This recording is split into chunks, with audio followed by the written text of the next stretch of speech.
सब लोगों का मैं SDGMC की तरफ से स्वागत करता हूँ स्क्रीनिंग में, जहाँ पे हम लोग आज देवाशीष मखीजा सर की 2 शॉर्ट फ़िल्म्स साइकिल और चिप मटाका दुम्पा का स्क्रीनिंग कर चुके हैं। आप मेरी आवाज़ का बेस देख के समझ गए होंगे कि साइकिल कितना डीपली इम्पैक्ट कर चुकी है। And I really don't know कि मैं किस तरह से अब ये सेशन कंडक्ट करूँगा।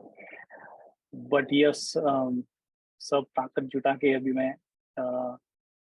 मैं और मेरी बिहाफ़ पे SDGMC की बिहाफ़ पे हमारे साथ मदन काळे है, मिलन है और प्रियंका है।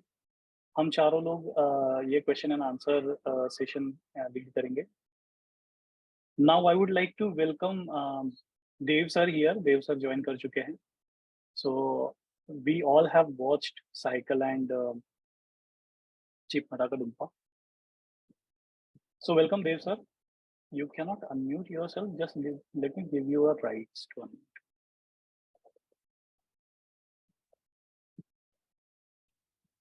Now you can unmute yourself, sir. Hi. Yeah. Hello, sir. How are you doing? I'm doing good. I'm doing good. सबने देख ली सब कुछ फिल्म्स और BTS? Yes. Okay. जी सर, हम सब लोगों ने भी दोनों फिल्में देख ली है और BTS भी देख ली है। Okay. SDGMC की तरफ से मैं आपका स्वागत करना चाहूँगा पहले तो। और ये हमारा पहला स्क्रीनिंग है और पहली स्क्रीनिंग में हमको आप जैसे डायरेक्टर की फिल्में देखने को मिली। So we are very thankful for allowing us to screen your films. और यहाँ पे SDGMC की तरफ से मैं और मदन काळे, मितेश टाके और प्रियंका एंड मिलन, हम लोग Q&A सेशन को लीड करेंगे यहाँ पे। सो सबके बिहाफ पे जो भी सवाल रहेंगे वो हम आपसे पूछेंगे ऑब्वियसली। सो पहली पहली बात तो सर, मेरे लिए दोनों दोनों फ़िल्मों का काफ़ी बड़ा ज़र्क था। मतलब पहले फ़िल्म का जॉनरा और दूसरे फ़िल्म का जॉनरा, मैं साइकिल से बाहर निकला ही नहीं था और मुझे चिप पटाखा दुम्पा देखी मैंने। तो अल्टीमेटली साइकिल साइकिल का बहुत ज़्यादा डीप इम्पैक्ट वहाँ से, मतलब वो निकला ही नहीं था। I was deeply shaken after watching the film. और उसी उसी थॉट ज़ोन में, उसी माइंडसेट में मैं चिप पटाखा दुम्पा देख रहा था। तो मैंने ऑलरेडी पहले देखी है चिप पटाखा दुम्पा, बस इस बार मैं फिर से एक बार देखना चाह रहा था। तो मेरा बिल्कुल मन ही नहीं लगा सर साइकिल देखने के बाद में। So I was this is how deeply I am shaken. I am and I believe कि यही सब जो फीलिंग है यहाँ पे जिन लोगों ने साइकिल देखी है उन सब की रही होगी। तो मैं आपको ये सिर्फ़ एक सिंपल सा सवाल पूछना चाह रहा हूँ यहाँ पे साइकिल के रिगार्डिंग ही, कि साइकिल आपने 3 टेक में खत्म किया है, जैसे कि जहाँ तक मैं समझ पाया 3 लॉन्ग टेक्स में the film is been and.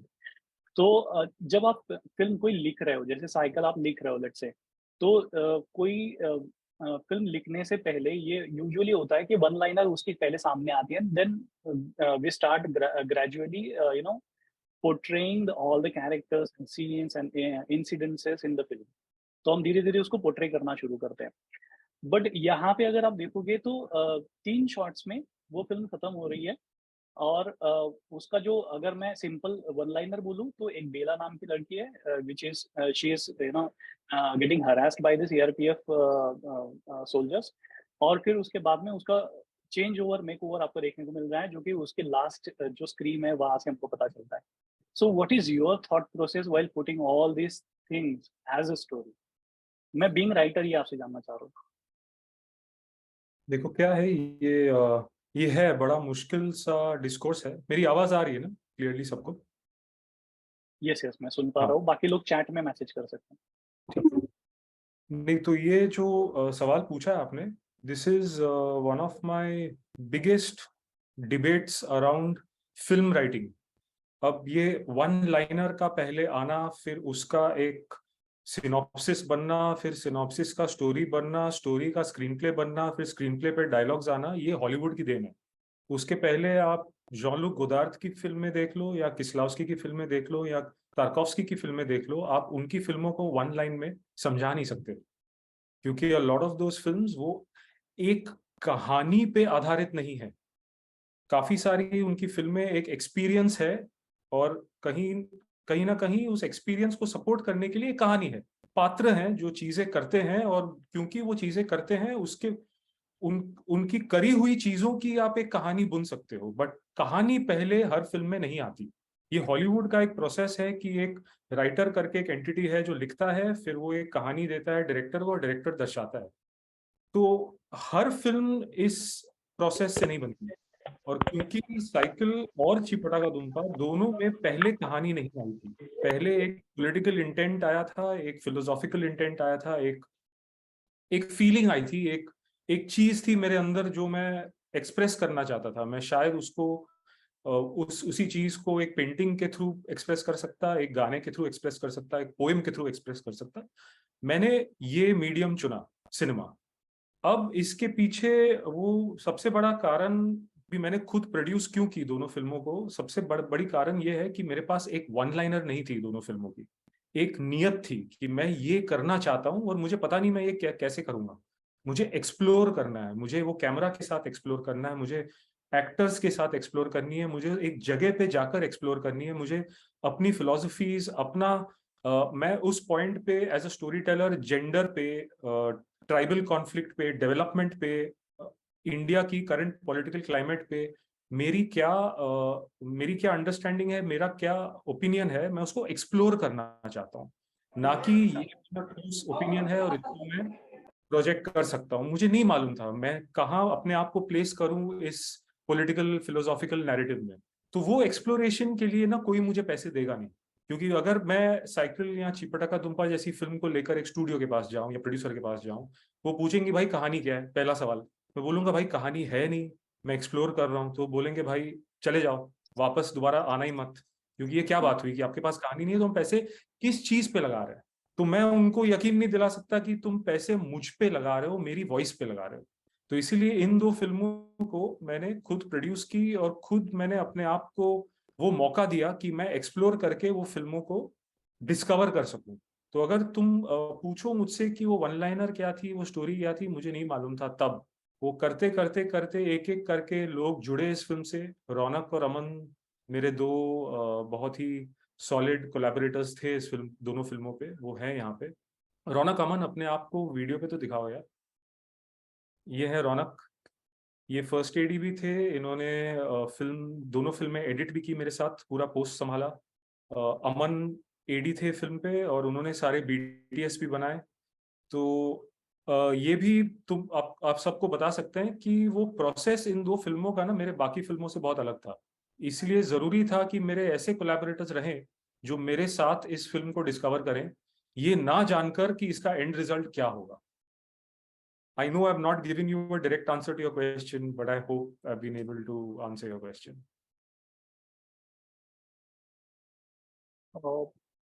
Sir it does answer my question, but फिर भी बीइंग मतलब जब जैसे मेरा राइटिंग प्रोसेस है, या फिर मैं हमेशा एक डिलेमा में रहता हूँ कि अगर मुझे कोई वन लाइनर सूझ रहा है तो मैं उसके अराउंड कुछ फिर एलिमेंट्स ऐड करके उसको कुछ इंटरेस्टिंग सा करने की कोशिश करता हूँ। तो यहाँ से मेरा एक तो डाउट्स क्लियर हो गया कि हाँ नहीं, ऐसा नहीं हो सकता, कुछ और भी तरीका हो सकता है, एक्सपेरिमेंटल भी किया जा सकता है इस चीज को। और बट ऑनेस्टली स्पीकिंग, जब मैंने साइकिल देखी तो मुझे कहीं पे भी ऐसा नहीं लगा कि ये पूरा एक्सपेरिमेंट चल रहा है। मुझे ये प्रॉपर्ली स्टेज्ड लगा, प्रॉपर्ली ब्लॉकिंग लगी यहाँ पे। जिस तरह से आपने बीटीएस में भी समझाया है कि आपका कैमरा कहाँ से कहाँ जाने वाला है, you were all aware about it हाँ पहले से ही। अविनाश, अविनाश इस चीज को मिसअंडरस्टैंड मत करना। एक्सप्लोरेशन का मतलब ये नहीं है कि मैं सबको खुली छूट देता हूँ और हम सब वहां जाकर इम्प्रोवाइज करते हैं। हुँ, एक्सप्लोरेशन का ये मतलब है कि हम स्टेज बाय स्टेज उस फिल्म को धीरे धीरे, पहले एक स्केलेटन बनाते हैं, उसके ऊपर फ्लैश आता है, उसके अंदर खून आता है, उसके ऊपर स्किन आता है। हमको पहले से हुँ, वो क्लैरिटी नहीं है कि वो फाइनल रूप क्या होने वाला है। But as the stages progress, जैसे वो क्लैरिटी आने लगती है, थोड़ा वो डायरेक्टर का डिक्टेटर होना भी जरूरी है। क्योंकि एक पॉइंट के बाद हम 10 दिन, दोनों फिल्मों का 10-10 दिन का वर्कशॉप हुआ। उस वर्कशॉप हुँ, में सारे एक्टरों के साथ हमने स्पेसेस बनाई, जो रियल वर्ल्ड की स्पेसेस होंगी उसको रिक्रिएट किया हमने एक हॉल के अंदर। और हमने ये इन हुँ, सीन्स को बार बार यस, दोहराकर हमने उन सीन्स के अंदर अपना स्क्रीन प्ले ढूंढा। By the time we reach the shoot, I was very clear, shoot पे मैं एक्सपेरिमेंटेशन अलाउ नहीं करता हूँ। वो एक्सप्लोरेशन होता है वो 2-3 महीनों के दौरान, leading up to the shoot. तो हुँ, एक्सप्लोरेशन और इम्प्रोवाइजेशन, इन दो शब्दों को पहले समझना जरूरी है। क्योंकि काफी लोग समझते हैं कि इम्प्रोवाइजेशन का मतलब सेट पे जाकर जो फीलिंग आई वो कर लो। but good improvisation has been structured and thought through and explored and discovered in over many months. And then जब आप शूट पे आते हो, आपके अंदर इतना कुछ भरा होता है, तब आप जब इम्प्रोवाइज करते हो, आप एक पॉइंट से ऊपर जा रहे हो, आप जीरो से शुरू नहीं कर रहे हो। सेम सेम जो आपने अभी बात की ना कि एक्सपेरिमेंटल और एक्सप्लोरेशन, इन दोनों चीज़ों में काफ़ी अंतर है। तो जैसे आपका चीप पटाखा दुम्पा के लिए जो राइटिंग प्रोसेस रहा है, ज जहाँ तक मैंने वीटीएस देखा या फिर इंटरव्यूज़ देखे हैं, उस हिसाब से मुझे एक चीज़ पता चली कि आपके जो को-राइटर्स थे, उन्होंने कुछ शूट करके या फिर जस्ट रैंडमली उनके एक्सपीरियंसेस शेयर करके, फिर आपको इनपुट्स देते गए और वहाँ से वो स्क्रिप्ट डेवलप होते गया। तो उस प्रोसेस के बारे में अगर आप कुछ थोड़ा-सा बताएँगे तो? हाँ, तो चीपटा का दुम्पा का पहले तो मेरे पास एक इंटेंट था कि मैं जेंडर पे एक डार्क कॉमेडी बनाना चाहता हूँ।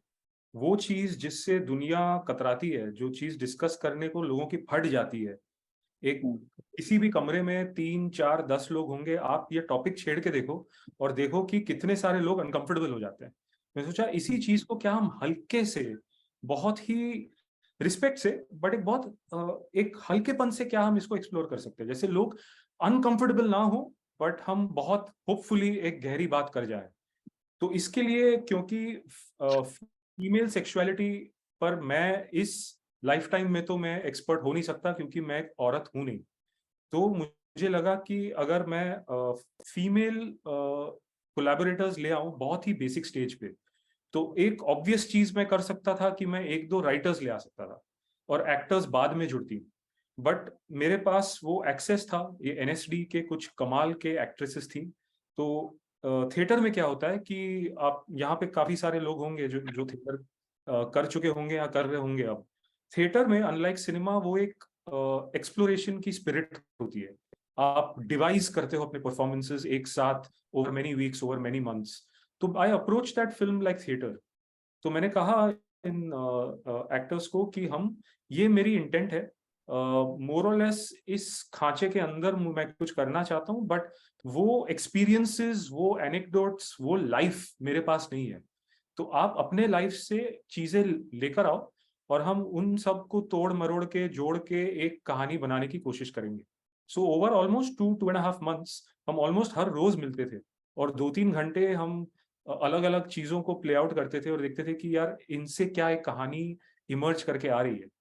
तो उस फिल्म की स्क्रिप्ट शूट के 6 या 7 दिन पहले मैंने लिखी है, पर 2.5 महीने हमने इतने सारे इम्प्रोवाइजेशंस और वो सारी चीजें की और मैं शूट करता रहा। और मैं जब फाइनली बैठा लिखने को, मेरे पास कुछ 100-120 घंटे की फुटेजेस थी अलग अलग चीजों की, और मैंने यहाँ वहां से उठा उठा कर मैंने ये कहानी बुनी और फिर हमने जाकर वो शूट किया। So somewhere those actors became my co-writers because we discovered that story together. But किसी ने लिखा नहीं, it was how theater is devised. So अगर हुँ। I don't know how to give that credit on a film कि this film was devised by, but it is really a devised film, like a devised theater piece. Thank you, sir, for answering this question. Priyanka, can you go next? Hello sir.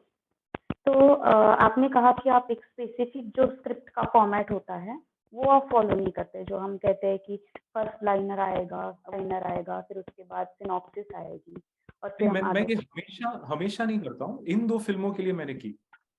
जी, तो जब आप वो structure तोड़ आप film करते हैं, तो मैं ये रौनक और अमन से भी पूछना चाहूंगी कि आप उनको कैसे बताते हैं कि जो इंटेंसिटी आपकी फिल्मों में होती है, वो आप कैसे उनको समझाते हैं, या फिर ये क्या प्रोसेस होती है कि जो आपके मन में है, जो आपको दिखाना है, वो क्या समझ पाते हैं और कैसे वो हेल्प कर पाते हैं उसमें?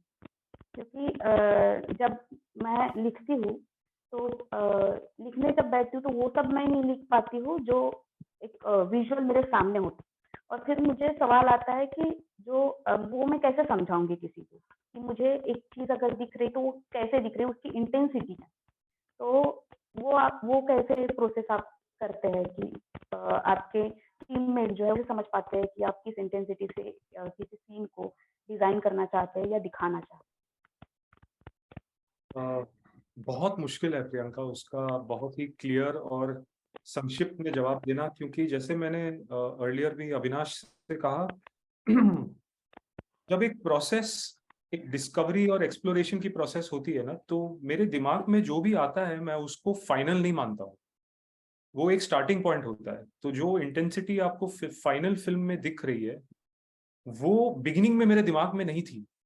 एक इंटेंट था, बट वो इंटेंट को कम्युनिकेट करना ज्यादा इजी होता है, क्योंकि इंटेंट बहुत ही मैल्यूएबल और एब्स्ट्रैक्ट चीज होती है। तो आप बात कर करके किसी को कुछ फील करा सकते हो, बट वो बहुत क्लैरिटी से मैं नहीं कर पाता हूँ, शायद कोई भी इंसान इस दुनिया में नहीं कर पाएगा।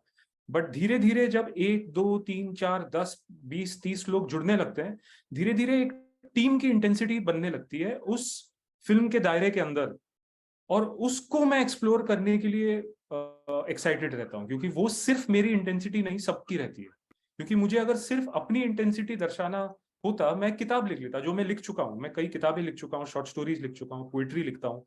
तो अकेले मेरे अंदर जो चीज है, अगर मुझे सिर्फ वो किसी को बताना है, मैं वो लिख सकता हूँ, बट वो मैं सिर्फ अकेले फिल्म में नहीं डाल सकता। तो वो एक कंबाइंड एक्सप्लोरेशन है, और इसको समझाना भी बहुत मुश्किल है, क्योंकि बहुत एब्स्ट्रैक्ट सी चीज है। हर फिल्म पे ये प्रोसेस चेंज होता है। इस साइकिल पे वो प्रोसेस अलग था, छिपड़ा का दुम्पा पे अलग था। ऑल्दो हम इन दोनों फिल्मों को एक ही टीम ने बैक टू बैक एक साथ बनाई है, बट दोनों पे वो एनर्जी किस तरीके से क्रिएट हुई, वो प्रोसेस अलग था। और मेरी फीचर्स पे मैं एक्चुअली बहुत ही मेथोडिकल प्रोसेस फॉलो करता हूँ। फीचर्स पे बकायदा वो वन लाइनर पहले आती है, फिर एक सिनॉप्सिस आता है, फिर एक 10-15 पेज का स्टोरी आता है, फिर स्क्रीन प्ले, एंड में डायलॉग, उसके बाद मैं लोकेशन रेकी करता हूँ। लोकेशन में वर्क इन करता हूँ, तो पूरी स्क्रिप्ट रीराइट हो जाती है। कभी कभी तो एक एक्टर कास्ट हो जाती है, तो उसके बेसिस पे मेरी स्क्रिप्ट रीराइट हो जाती है। मुझे पता लगा कि आज की स्क्रीनिंग में भी हमारे जूम कॉल में सुषमा देशपांडे है, जो अज्जी थी। तो अब जब मैंने अज्जी कास्ट की, पहले मेरे दिमाग में सुषमा देशपांडे जैसी एक्टर नहीं थी, पर जब मुझे सुषमा मिली, मैं 3 दिन मैंने आपको लॉक इन किया और मैंने पूरी फिल्म रीराइट करी, क्योंकि सुषमा एक एनर्जी, एक इंटेंसिटी, एक पर्सोना लेकर आती है, जिसको मैं नजरअंदाज नहीं कर सकता। और उनके आने से वो फिल्म फिर से थोड़ी सी बदल गई। तो मेरे दिमाग में बिगिनिंग में जो छवि होती है, 100% एंड, वो फाइनल रिजल्ट में वो छवि नहीं है, कुछ और ही है। और उस प्रोसेस के दौरान वो चेंज हुआ है। इनफैक्ट मैं रौनक से पूछूंगा, अगर रौनक कुछ कहना चाहे इस मामले में, क्योंकि उसने जोरम पे भी काम किया, मेरे current feature film, as has Aman. तो उन्होंने 2 फीचर और 2 शॉर्ट और 1 फीचर की पूरी प्रोसेस दोनों ने देखी है। रौनक, म्यूटेड हो दोस्त। एक सेकंड ना, आई अनम्यूट हिम। हाँ money, you can unmute now. Yes, okay. तो मैं अगर साइकिल की बात करूं, तो जैसे कि सर बोलते हैं, एक ढांचा तैयार होता है। तो 7-8 साल से जो भी सर के एक्सपीरियंसेस रहे हैं, जो भी सर की वॉइस है, तो सर ने कहीं ना कहीं साइकिल अपने जहन में सॉर्ट ऑफ राइट करना शुरू कर दी थी। तो जब मैं सर से मिला, तो मुझे तो कुछ भी मालूम नहीं था कि सर किस डिटेल से देख रहे हैं, सर किस पर्सपेक्टिव से तो सर का एक ढांचा था जिसमें बहुत बेसिक बेसिक सा लिखा हुआ था। फिर वहाँ से sir made us read lot of articles. वो कॉन्वर्जेशंस करते थे, he was open to discovery. वो डिटेल्स में हमको चांस देते थे, हम घुसे। बहुत बड़ा पढ़ना पड़ता था, एक एक बार बहुत डिबेट्स होती थी, आर्ग्यूमेंट्स, डिसएग्रीमेंट्स, बहुत सब होता था। ग्रेजुअली धीरे धीरे ये सब करने के बाद हमको उनके एकदम डिटेल न्यूएंसेस पता चलते हैं कि इस तरीके से देख रहे हैं। फिर प्रेप के दौरान till we do the shoot, और बीच में वर्कशॉप के दौरान ये पूरा डिटेल सॉर्ट ऑफ पूरा बनता है। और जब भी नई आइडियाज आते हैं, सर इज ओपन टू, मतलब हम उनको आइडियाज दे सकते हैं, कभी कुछ भी शेयर करते हैं। Then sir makes us understand whether it is aligning with his voice और नॉट। तो इस तरीके से धीरे धीरे, and it was great to experience cycle पूरा प्रोसेस। फिर यही चीज एक्टर्स के साथ करना वर्कशॉप के दौरान, to create that emotion, to bring that authenticity, to also being comfortable with the film cycle, is वो सब मिला के डिटेल से एकदम स्टेप बाय स्टेप सब हुआ है। यस। अमन, तुम्हारा थैंक यू। यस एक्सपीरियंस रहा? अमन, आई अनम्यूट अमन।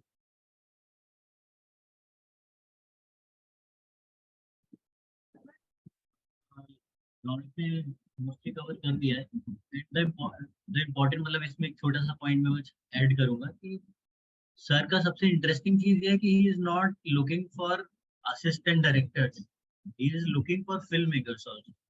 ही वांट्स कि जो लोग टीम में आए they are also thinking like film makers, तो he is sharing his idea like what he wants to show. जो भी उनकी एक फिलॉसफी है, एक फिल्म की फिलॉसफी है, एक थीम है, एक कोर है, और उसके बाद धीमे धीमे हम उससे अटैच होने लगते हैं। वो जितनी एनर्जी से उस पर काम कर रहे हैं, वो चाहते हैं कि हम भी उतनी एनर्जी से ही काम करें, और वो चीज हमें अपने आप जुड़ने लगती है जब हम वो सारे कोर थॉट्स को समझने लगते हैं, चीजों को समझने लगते हैं। तो जब हम लोकेशंस पे जाते हैं या कहीं भी जाते हैं, तो ऐसा नहीं कि हम सिर्फ फोटोज खींच रहे हैं कि सर को ये चाहिए होगा, we are also thinking on our feets also, कि ऐसा नहीं, अच्छा ये कैरेक्टर है, ये वहां पर है, तो हम लोग भी सोच पा रहे हैं।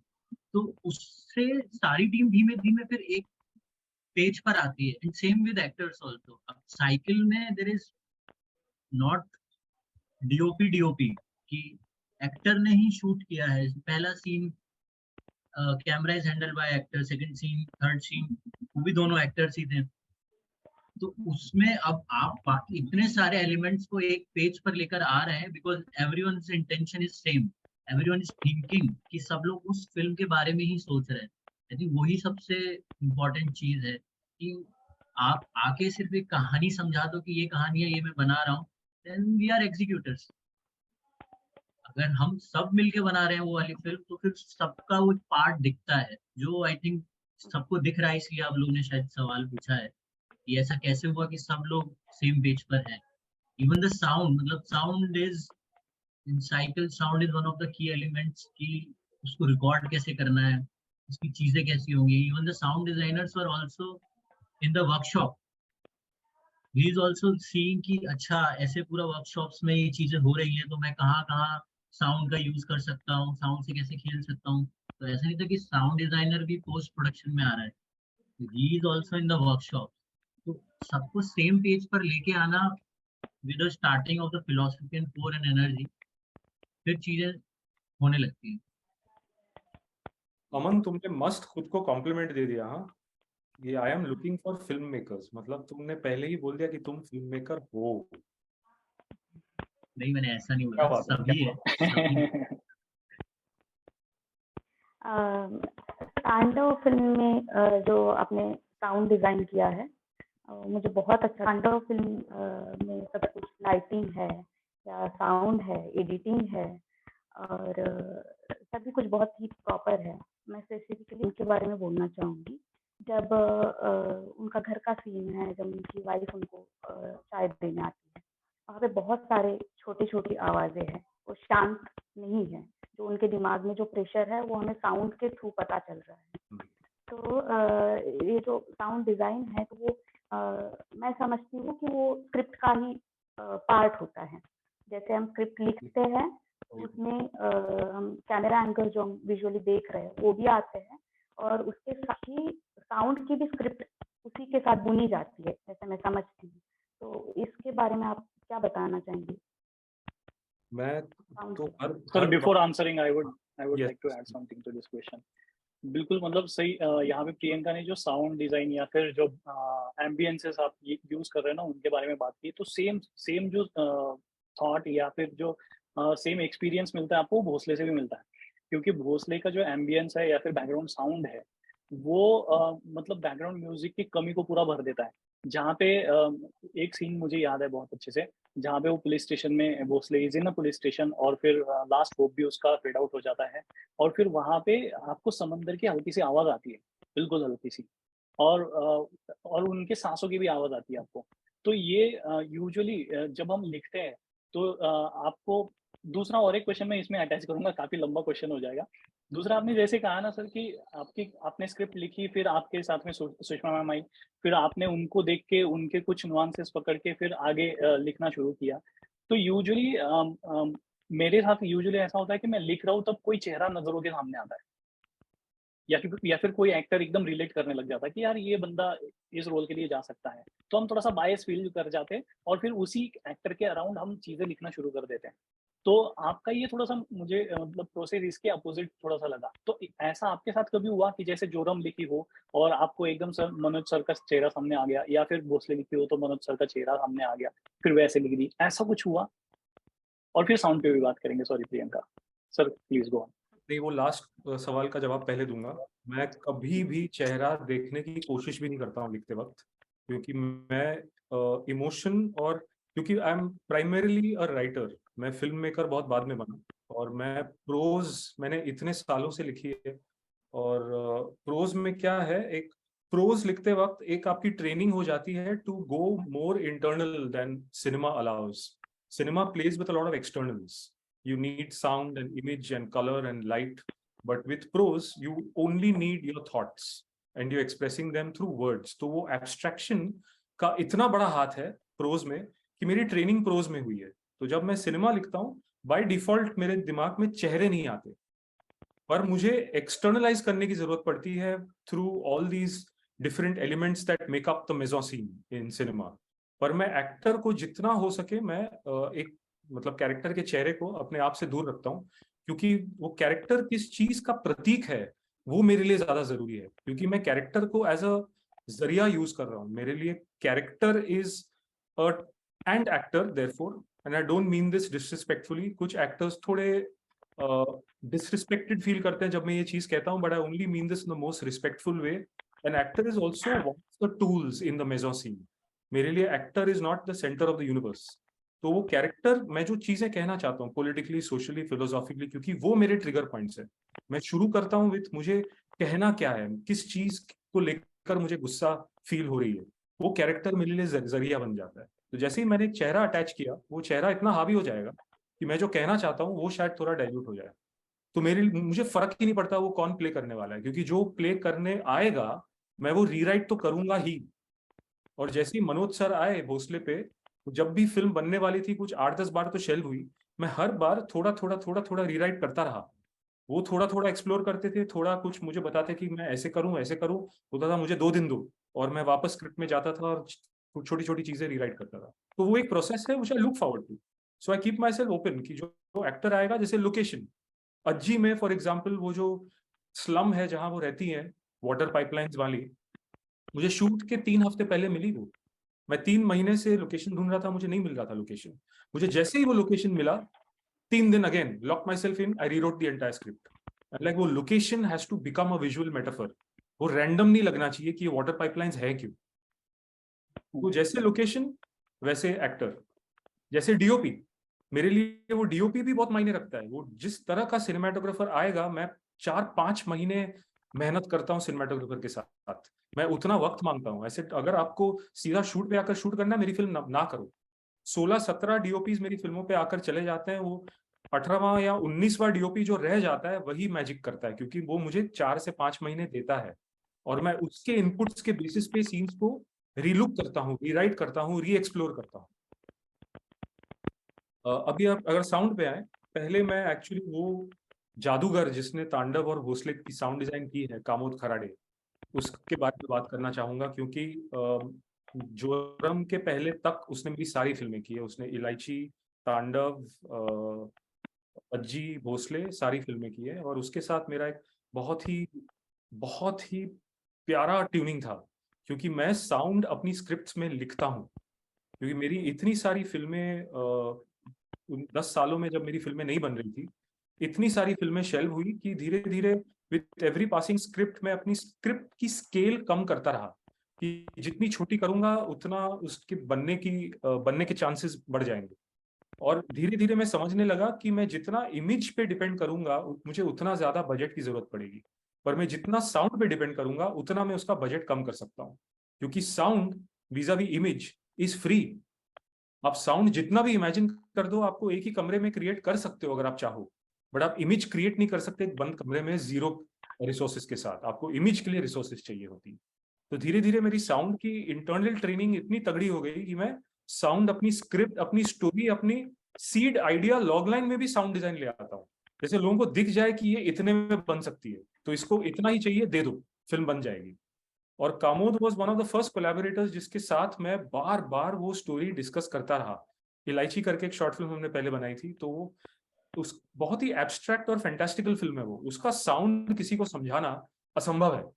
बट कामोद के साथ मेरी इतनी डिस्कशंस रही कि he started inhabiting my head, तो वो समझ गया कि इसका सुर क्या है, ये रियलिस्टिक सुर नहीं है। और हम दोनों एक साथ आइडिएट करते करते करते वो मुकाम तक पहुंचते हैं। तो बेसिकली मेरी ट्रेनिंग, मैंने खुद को वो ट्रेनिंग दी है कि साउंड पे इतना डिपेंडेंट रहता हूं मैं कि मैं फिल्म की बजट कंट्रोल कर सकता हूँ। जो चीज आप इमेज में आपको आप कहना चाहते हो, क्योंकि image, I don't believe cinema is image, I believe cinema is 70% sound and 30% image. आपका 100% इमोशन साउंड से आता है। So yes, I want to create great memorable images, but मैं पहले अपने आप को रोकता हूँ, लगाम देता हूँ कि क्या ये इमेज की जो चीज मैं कम्युनिकेट कर रहा हूँ क्या साउंड से आ सकती है। अगर आ सकती है, मैं इमेज पे डिपेंड नहीं करता हूँ, क्योंकि वहां मेरा और बजट कम हो गया। वो फिल्म, और हर रुपया जो मैं कम करता हूँ बजट में, फिल्म की बनने की गुंजाइश बढ़ जाती है।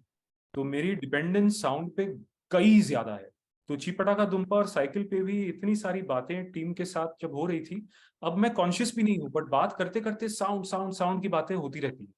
तो बाय डिफॉल्ट आई थिंक मेरी पूरी टीम साउंड क्यूज ढूंढने लगती है रियल वर्ल्ड में। और रौनक शायद कहेगा थोड़ा, हमारी साइकिल और चीपटा का दुम्पा के एडिट के प्रोसेस के वक्त हमारे एडिट पॉइंट्स भी साउंड क्यूज थे। जैसे साइकिल पे 3 लंबे टेक्स हैं, 3 शॉट्स हैं, तो मतलब टेक्निकली 2 कट पॉइंट्स हैं, बट उस फिल्म में कम से कम 18 कट्स हैं जो आपको दिखती नहीं है। और हमारे पास वीएफएक्स का बजट नहीं था कि हम स्टिच करते जैसे सीजी में करते हैं। तो हमारी फिल्म में एक भी स्टिच नहीं है, 17 कट पॉइंट्स हैं जो आप पकड़ ही नहीं पाओगे, क्योंकि हमने साउंड से उनको डिस्गाइज की। रौनक अगर कुछ बोलना चाहे इस पे, अपनी साउंड बढ़ाकर बोलना रौनक। यस, अब मैं बोल सकता हूँ। सो अगर एडिटिंग की बात करनी है तो मैं पहले से एडिटिंग प्रैक्टिस करता था, बट जैसे ही मैं सर के साथ जब पहले उन्होंने मुझे अलाउ किया और फिर जब हम एडिट करने लगे, तो पहली चीज़ में जो सीखा ना कि मुझे जितना टेक्निकल आता है ना वो बाजू में रखो। एडिट करते समय यू हैव टू कॉन्सेंट्रेट कि हमने वो फिल्म, मैं स्टार्टिंग से था, शूट पे था, तो मैंने काफ़ी चीज़ इंटरनलाइज कर दी थी जो सर चाहते थे एक एडिटर में हो। वो चीज़ वो हमेशा चाहते हैं कि एडिटर भी प्रेप में और शूट के दौरान रहे। तो कुछ हद तक जो भी मैंने इंटरनलाइज किया था, it help me to decide the make the cutting decisions with the sir. तो कॉन्स्टेंटली हम टूल भूल जाते थे, constantly were thinking thinking thinking thinking, हाँ यहाँ पे देन डू दिस, ये चूज करके रखो, ये चूज करके अब फटाक से जोड़ो। हाँ, ये सब भूल जाते हैं कि कैसे कंटिन्यूटी है। जो भी एडिटिंग के जो बेसिक चीज होते हैं जो हमेशा हर लोग ध्यान रखते हैं, let's put it aside. So he made me think how to cut on eyes, he made me learn के कैसे इमोशनली यू शुड प्रायोरिटाइज। तो वो सब था। तो साउंड के भी क्यूज है ना, हम तुरंत लगा लगा के देखते थे, कॉम्बिनेशंस बनाते थे, डिफरेंट वर्जन्स बनाते थे, डिफरेंट सीक्वेंसेस बनाते थे, तुरंत लगा लगा कर देखते थे। That we shared those energy, I miss actually that. And because of that energy, because of our combined what to say, that वो वर्ल्ड जो क्रिएट होता था was amazing, and because of that I could learn and he could able to achieve what he was thinking in his mind. अमन ने जो BTS बनाई दोनों, वो भी आई थिंक साउंड का बहुत बड़ा हाथ है तुम्हारे बीटीएस में। Yes. Speak about that.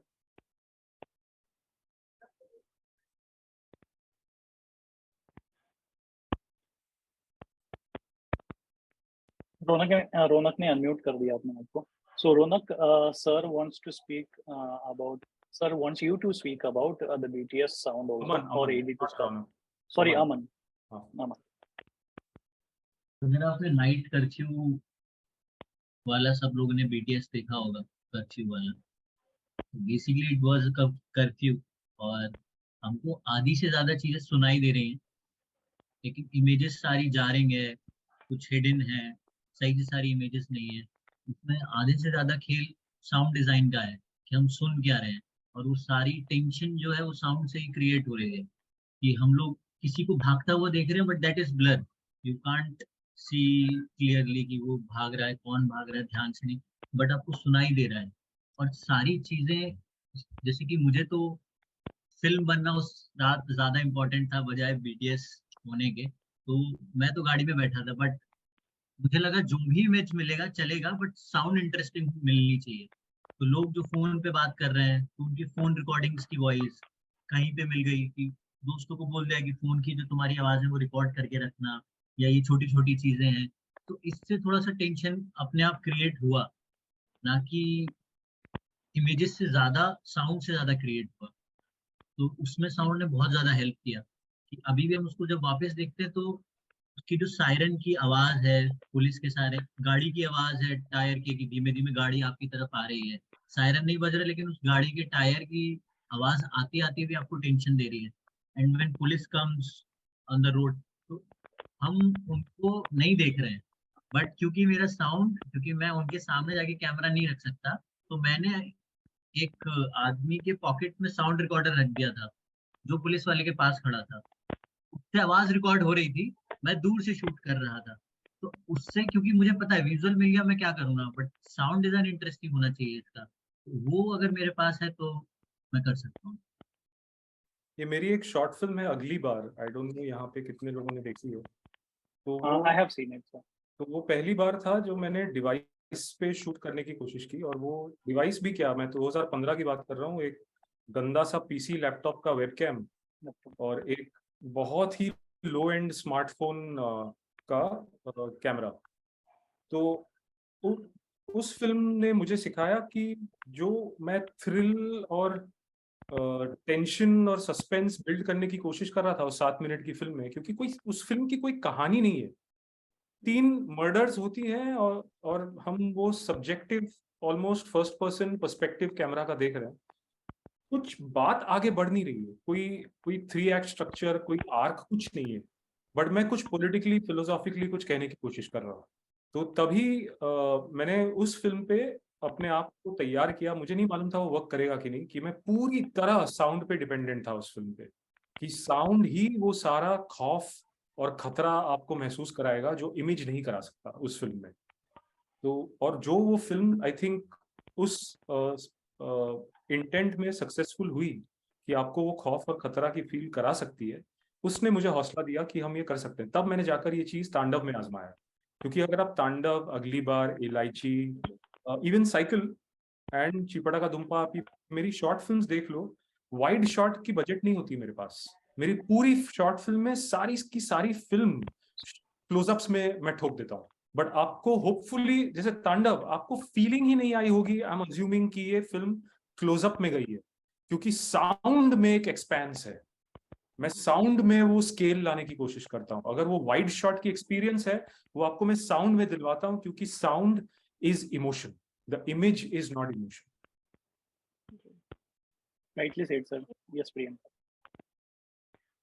बहुत ही सुंदर बात की आपने साउंड की, और वो फिल्मों में दिखता भी है। जैसे लास्ट के जो सीन है तांडव के, तो हम इमेज साउंड के साथ बहुत ही प्रॉपरली ब्लेंड हो रहा है, तो हम कहते हैं निजाम से। तो लाइन है और उनके मन में जो प्रेशर आ रहा है या फिर एक कंफ्यूजन चल रहा है, जिसकी वजह से उनके आगे जो झगड़ा चल रहा है, एक ड्राइवर का और एक आदमी का, ऑटो ड्राइवर और आदमी का, तो वो उनको एक ब्लरी इमेज रखी है कि दिमाग में अगर कुछ चल रहा है तो तुम्हारे सामने की चीज भी तुम नहीं देख पाते हो, वो ब्लर हो जाती है क्योंकि तुम अदर वर्ल्ड में होते हो। तो वो, और उसका जो साउंड है कि दबा हुआ आवाज आ रहा है, ब्लर इमेज दिख रही है, और जैसे वो होश में आ रहा है, आजू का देख रहा है तो इमेज क्लियर हो रही है। तो बहुत ही सुंदर वहाँ पे मुझे साउंड और इमेजेस और लाइट का काम लगा। और अपसिन में भी वो दिखा मुझे कि जैसे वो स्टोरी कह रहे हैं, तो शुरुआत में बहुत जो बचपन की स्टोरी बता रहे हैं तो सुंदर सा आवाज आ रहा है, और जैसे जैसे स्टोरी आगे बढ़ रही है तो वो आवाज भी चेंज हो रही है। तो वो जो जर्नी है उस फादर की, बचपन से लेके अभी तक की, जब उनको फांसी हो रही है, तो वो एक आवाज ने बताई है। उस बिल्कुल आवाज के साथ हम जर्नी कर रहे हैं। ये बिल्कुल। चीजें मुझे बहुत अच्छी लगी साउंड की जो है। Thank you. सर मेरे हिसाब से आपकी फिल्मों के साउंड के बारे में तो और अलग से और एक्सप्लेनिंग हो सकता है, और एक Q&A अलग से हो सकता है। और अगर हम जहाँ तक साउंड डिजाइनर्स को बुलाएं उसमें तो और भी और इन भी डेप्थ। बेहतर रहेगा मुझे लगता है। क्योंकि जो भी मैंने फिल्में आपकी देखी उसमें ओपनिंग शॉट्स और आपके जो क्लोजिंग शॉट्स है फिल्म, उन दोनों में ही आपने मुझे कहीं पे भी ऐसा नहीं लग रहा कि बैकग्राउंड म्यूजिक का बहुत ज्यादा इस्तेमाल किया हुआ है। आपने पूरा साउंड पे सब खेला हुआ है सब चीजें। जैसे कि भोसले का अगर मैं इन शॉर्ट एक्सप्लेन करूँ, तो वहां से आपने जूम आउट किया हुआ है, जस्ट भीड़ में वो कैरेक्टर आपका जा रहा है और वो भीड़ में ब्लेंड हो रहा है और आपको बस वो साउंड सुनाई दे रहा है, ढोल ताशों की आवाज सुनाई दे रही है। But to be a, fair, जिस शॉट की तुम बात कर रहे हो वो शॉट तो पूरा म्यूजिक ही है, उस पे साउंड नहीं है। हाँ, उस मतलब म्यूजिक, म्यूजिक है, music but as in I also approach music like sound design. तो हम क्या करते हैं, और I need to mention my collaborator, my music collaborator, Mangesh Kakade, who I believe is one of the best music directors this country has ever produced. और उन्होंने मेरी सारी फिल्म की है, अज्जी, भोसले, जोरम, मेरी करंट फीचर, इलायची, सारी। तो वो क्या करते हैं, और उनकी और कामोद वो दोनों FTI के हैं, उनकी एक ट्यूनिंग है, तो मैं उस ट्यूनिंग का बड़ा फायदा उठाता हूँ कि मंगेश को बहुत भरोसा है कि साउंड मिक्स में कामोद उनको चीट नहीं करेगा। क्योंकि जनरली क्या होता है, एटलीस्ट बॉम्बे सिनेमा में, साउंड डिजाइनर म्यूजिक को दबाने की कोशिश करता है और म्यूजिशियन कहता है कि यार मैंने म्यूजिक के 8 लेयर्स बनाए हैं, तुम मेरी म्यूजिक क्यों दबा रहे हो, तुम साउंड को हटाओ ना, म्यूजिक तो कर रहा है इमोशन का काम। But I like to approach music like sound design, कि एक साउंड का डिजाइन का लेयर है, म्यूजिक का लेयर है, मुझे ओपन फाइल्स दो, हम शायद इस इंस्ट्रूमेंट को साउंड के साथ इंटरवीव करेंगे, मुझे बाकी म्यूजिक इंस्ट्रूमेंट लेयर्स की जरूरत नहीं है। तो अगर वो पुल आउट शॉट की जो बात कर रहे हो तुम भोसले में, अगर तुम उसको गौर से सुनो, तो वो एक के बाद एक वो इंस्ट्रूमेंट के लेयर्स हटते जाते हैं, और एंड में इन द वाइडेस्ट, जहां आपको एक्चुअली सबसे ज्यादा सुनाई देना चाहिए, आपको सबसे कम सुनाई देता है, सिर्फ इस राज, बाकी सारे लेयर्स गायब हो गए। तो we also design it in a way the way we design sound. तो Mangesh does that for us, वो हमारे साथ साउंड डिजाइनर बनता है more than a music director. तो सर मेरा अगला क्वेश्चन थोड़ा सा एक्टर्स के बारे में रहेगा कि जैसे कि आप एक्टर्स के साथ में रिहर्स कर रहे हो या फिर कोई ब्लॉकिंग वगैरह कर रहे हो, वहाँ पे जहाँ तक मैंने जितनी भी फिल्में शॉर्ट फिल्में आपकी देखी हुई है, वहाँ पे जो एक्टर्स का वॉइस मॉड्यूलेशन है वो आपके लिए टेंशन बिल्ड करने का काफी काम कर देता है वहाँ पे। तो वो राइटिंग के समय ही तय होता है या फिर वो जब आप रिहर्स करवा रहे हो या फिर जब कुछ वर्कशॉप्स करवा रहे हो तब वो इम्प्रोवाइज होता है? How do you play with an actors in that वे?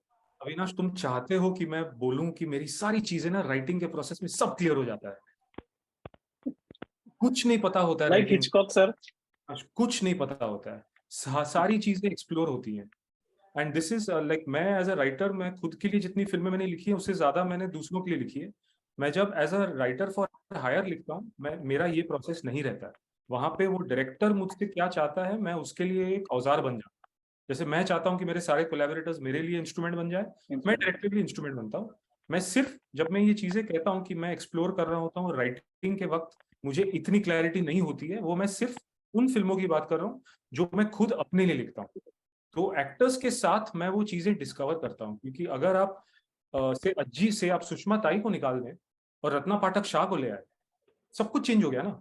तो राइटिंग में मैं क्या ही क्लैरिटी लाऊंगा, मैं वो क्लैरिटी में एक्टर के साथ ही एक्सप्लोर करके डिस्कवर कर पाऊँ, क्योंकि वो एक्टर भी अपनी 30-40 साल की ट्रेनिंग से कुछ इतनी सारी चीजें लाएंगे जो मैं इमेजिन ही नहीं कर सकता, क्योंकि मैंने वो लाइफ नहीं जी है। वो चीजें मैंने अपने अंदर, मैंने वो चीजें ट्यून नहीं की है। मैं राइटर डायरेक्टर हूँ, मैं एक्टर नहीं हूँ, मैं म्यूजिक डायरेक्टर नहीं हूँ, साउंड डिजाइनर नहीं हूँ। होना चाहूंगा, वो सारी थोड़ी चीजें हैं मेरे अंदर, बट मैंने 30 साल मैंने दिया नहीं है उन चीजों को फाइन ट्यून करने को। तो इतनी मैं कदर करता हूँ उन प्रोफेशनल्स की, और मैं उनसे लेता हूँ। एक बार मैं अपना एक खांचा लेकर आता हूँ और उनको उस खांचे में ढालना शुरू करता हूँ, फिर वो मुझे बहुत इन्फॉर्म करते हैं कि उनकी मॉड्यूलेशन क्या रहेगी। बहुत सारी डिस्कशंस होती हैं, तो वो चीजें डिस्कवर होती है। वो राइटिंग के वक्त मुझे पता नहीं होता, इसलिए मैं एब्स्ट्रैक्ट रखता हूँ पेपर पे, जैसे वो चीजें मैं बाद में भर सकूं। सर मैं फिल्म के ओपनिंग शॉट्स और क्लोजिंग शॉट्स के बारे में थोड़ा पूछना चाहूंगा। वेल राइटिंग, ये आपके दिमाग में पूरा क्लियर होता है कि मेरा ओपनिंग शॉट कौन सा रहेगा और क्लोजिंग शॉट कौन सा रहेगा, या फिर फिर ये से एडिटेड? फिर से राइटिंग में पूछ रहा हूँ, राइटिंग में सब क्लियर हो जाता है ना सर, सब क्लियर। नहीं, हाँ, ओपनिंग सर शॉट्स या फिर एडिट में ये डिसाइड होता है कि नहीं यार इससे ओपन करते ये बहुत अच्छा मिल गया। नहीं, मैं बजट्स नहीं मिलते ना मेरे को, मुझे इतनी फ्रीडम अच्छा। नहीं है कि मैं शूट करके आ जाऊंगा और फिर मैं डिसाइड करूंगा कि मैं ओपन कहाँ पे करूं और क्लोज कहाँ पे करूं।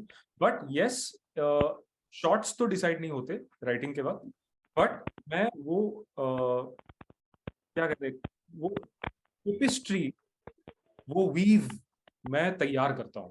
तो अगर रौनक उस चीज को पढ़े या अमन उस चीज को पढ़े, उनके दिमाग में अलग शॉट्स आएंगे, सेम शॉट्स नहीं आएंगे, क्योंकि मैंने शॉट्स डिफाइन नहीं करे। मैं वो कैमरा एंगल क्लोजअप होगा या वाइड होगा, मैं वो डिफाइन बिल्कुल नहीं करता हूँ। मैं उन चीजों को ओपन रखता हूँ, बट मैं वो टेपिस्ट्री, क्योंकि मेरी ट्रेनिंग प्रोज राइटिंग में है, मैं वो टेपिस्ट्री इतने डिटेल में डिफाइन करता हूँ कि आप उसको पढ़ के बहुत अलग तरीके से इंस्पायर हो सकते हो। मैं उसको पढ़ के बहुत अलग तरीके से इंस्पायर होता हूँ। तो मेरे सारे कोलैबोरेटर्स अपने दिमाग में अलग अलग चीजें फील करते हैं, देखते हैं, सुनते हैं, फिर हम एक साथ एक मुकाम तक चलने लगते हैं। तो वो इमेजेस और वो शॉट्स तो नहीं होते पेपर पे, बट डिस्क्रिप्शंस होते हैं। और मैं इतना ओपन नहीं रखता हूँ, जैसे मैंने कहा साइकिल और चिपटा का दुम्पा मैंने स्क्रिप्ट पहले नहीं लिखी, मैं स्क्रिप्ट पे पहुंचा शूट के कुछ दिन या 2 हफ्ते पहले। तो जब स्क्रिप्ट तक पहुंचा तब तक मैं क्लियर था। जब मैं क्लियर नहीं हूं, मैं स्क्रिप्ट लिखता ही नहीं,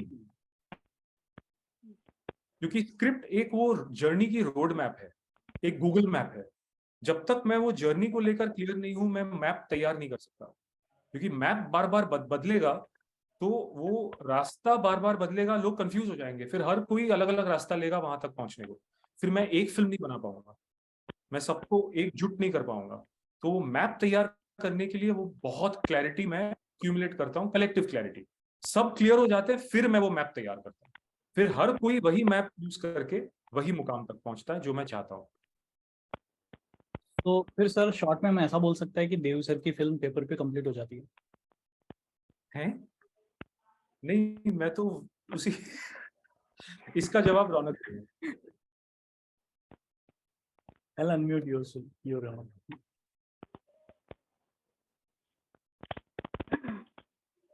नहीं, बिल्कुल भी ऐसा नहीं है। लाइक वो जैसे कि मैंने बोला ना, the core idea is sir के दिमाग में बहुत क्लियर रहता है वो जो कहना चाहते हैं, what ever the voice, but he continuously वो ओपन रहते हैं डिस्कवरी तक, शूट लाइक जब तक वो शूट के कुछ दिन पहले स्क्रिप्ट नहीं लिखते हैं, वहाँ तक बहुत सारे चेंजेस होते हैं। लोकेशन देख के ही reacts and make some changes in the story. कुछ उनके एग्जीक्यूशन के वक्त कुछ रिसोर्सेज जैसे अवेलेबल है उस पर भी बेस्ड होते हैं कभी कभी, अनफॉर्चुनेटली। तो वो सब चीज़ें पेपर पे तो नहीं है। जैसे साइकिल जो स्क्रिप्ट मैंने फर्स्ट टाइम पढ़ी थी व्हेन आई मेट हिम, वो स्क्रिप्ट और जो शूटिंग के पास जो हमने वर्कशॉप करके किया उसमें बहुत डिफरेंस है। इवन इन चीपटा का दुम्पा जो 40 पेजेस की स्क्रिप्ट मैंने फर्स्ट टाइम पढ़ी थी और जो एक्टर्स के साथ रिहर्स करके कैरेक्टर्स के साथ डायलॉग्स तैयार करके वो जो शूटिंग स्क्रिप्ट हुई थी जो शूट पे, वो बहुत अलग थी। और रौनक, तुम साइकिल और चिपटा का दुम्पा की स्क्रिप्ट जो पहले पढ़ी थी वो स्क्रिप्ट नहीं थी, वो यस बस यस, एक पीस ऑफ प्रोज था। It was like a treatment. हाँ, treatment, I call it a treatment. 3 yes pages of prose, and चिपटा का दुम्पा had some 8-10 pages of prose, just the flow and the weave. It wasn't a screenplay. yes, and the I would say कि the entire thing, no, if you call it as a script, वो sir का जो ढांचा होता है जब आप उनको पहली बार मिलते हो, वहां से लेकर जो शूटिंग तक होता है, वो पूरा प्रोसेस है। मतलब यस, वो पूरा राइटिंग है। Nitish sir wants to ask something. हाँ जी। सर मेरे को ये पूछना है कि आप जब फीचर फिल्म करते हैं तो उसका प्रोसेस का जो मतलब दायरा है वो कब शुरू होता है? आप प्री में कितना टाइम देते हैं प्रोडक्शन में और पोस्ट में, और वो जो पूरी प्रोसेस में आप मतलब पूरा डॉक्यूमेंटेशन जो करते हैं उसमें कौन से डॉक्यूमेंट्स आते हैं, और स्टोरी बोर्ड वगैरह भी करते हैं, तो वो पूरा मतलब आपकी जर्नी सुनने में मेरे को बहुत इंटरेस्ट है। So please. बहुत मुश्किल सवाल पूछ लिया आपने, बट मैं अभी इनफैक्ट आपके सवाल पूछने से पहले मैं रौनक को एक चीज पे काउंटर करने वाला था कि जो प्रोसेस की हम अब तक बात कर रहे थे वो सिर्फ मेरी शॉर्ट फिल्म की। क्योंकि फीचर फिल्म क्या है कि फीचर फिल्म के लिए मुझे किसी और से 1 करोड़, 3 करोड़, 5 करोड़, 8 करोड़, 12 करोड़, 20 करोड़ मांगना पड़ता है, और वो मैं एक ट्रीटमेंट के बेसिस पे नहीं मांग सकता, क्योंकि वो जूते मार मार के मेरे को भगा देंगे। उनको चाहिए बाउंड स्क्रिप्ट, तो वहां पे मेरा प्रोसेस बहुत अलग होता है। मैं फीचर फिल्म्स को लेकर मैं, क्योंकि शॉर्ट फिल्म मुझे वो फ्रीडम देती है, मैं शॉर्ट फिल्म इसीलिए अपने पैसों से बना लेता हूँ कभी कभी, क्योंकि वो फ्रीडम मेरे लिए मायने रखती है, जो फीचर पे मुझे एक भी फिल्म पे फ्रीडम नहीं मिली है। मुझे फ्रीडम लड़ लड़ के हासिल करना पड़ा है। तो वो स्क्रिप्ट, एक बाउंड स्क्रिप्ट के बिना आप प्रोड्यूसर से बात करना भी शुरू नहीं कर सकते।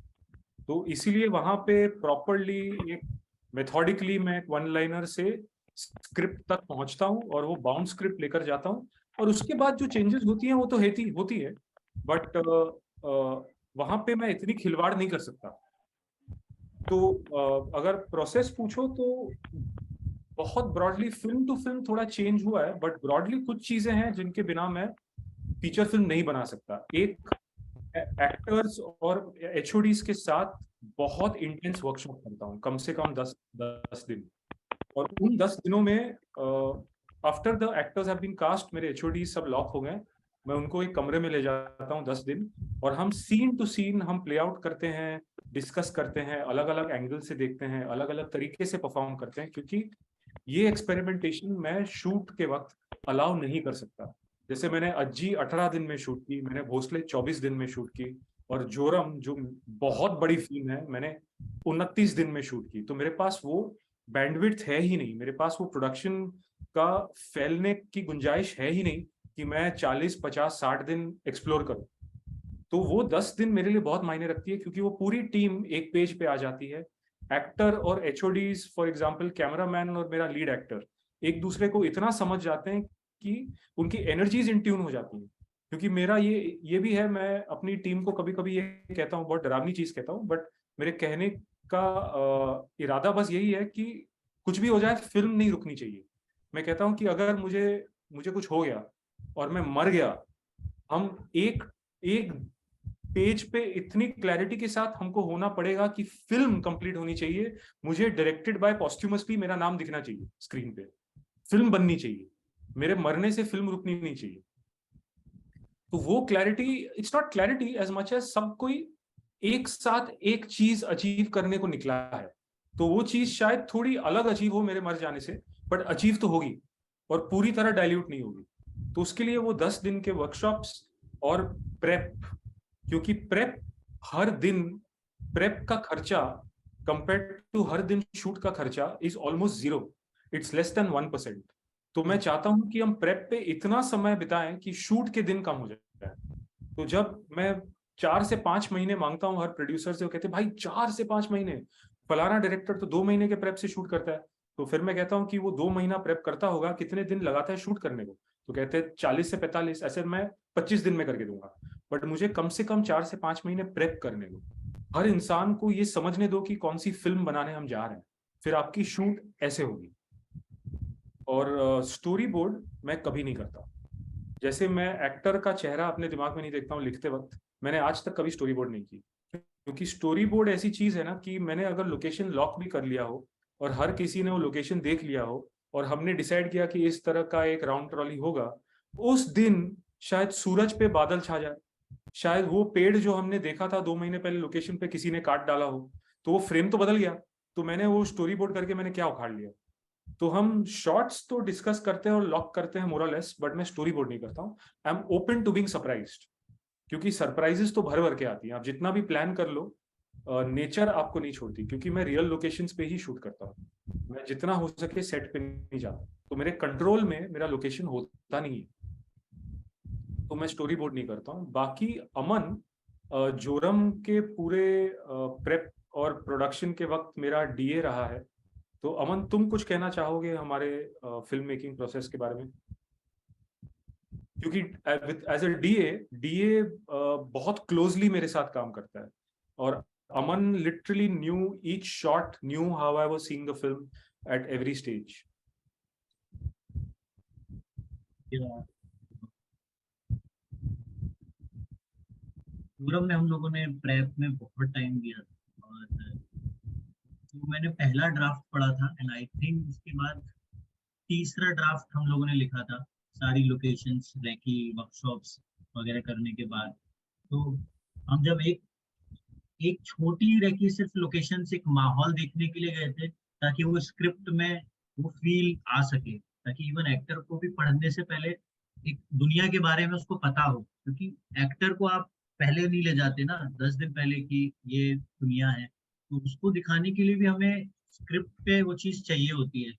तो स्क्रिप्ट पे बहुत मेहनत करनी पड़ती है। तो जोरम में तो मतलब दोनों, ये शॉर्ट फिल्म और जोरम का दोनों का थोड़ा प्रोसेस बहुत अलग था, कि उसको हम करते हुए एक्सप्लोर कर रहे थे। इसको हम ये थे कि हम शूट से पहले तक हमें बहुत क्लियर होना है, उससे भी पहले एक्टर्स जो आ रहे हैं उन्हें भी हमें बताना है कि this is the clear thing, और जो थोड़े बहुत इनपुट आएंगे वी विल ऑब्वियसली एक्सप्लोर करेंगे हम आज तो। And he doesn't like story board, that is true, क्योंकि हम लोगों ने जितने भी हर दिन हमें सरप्राइजेस मिले हैं, किसी दिन बारिश मिली है, किसी दिन धूप मिली है कुछ ज्यादा ही, किसी दिन हम लोग जब शूट कर रहे थे तो आंधी चल रही थी।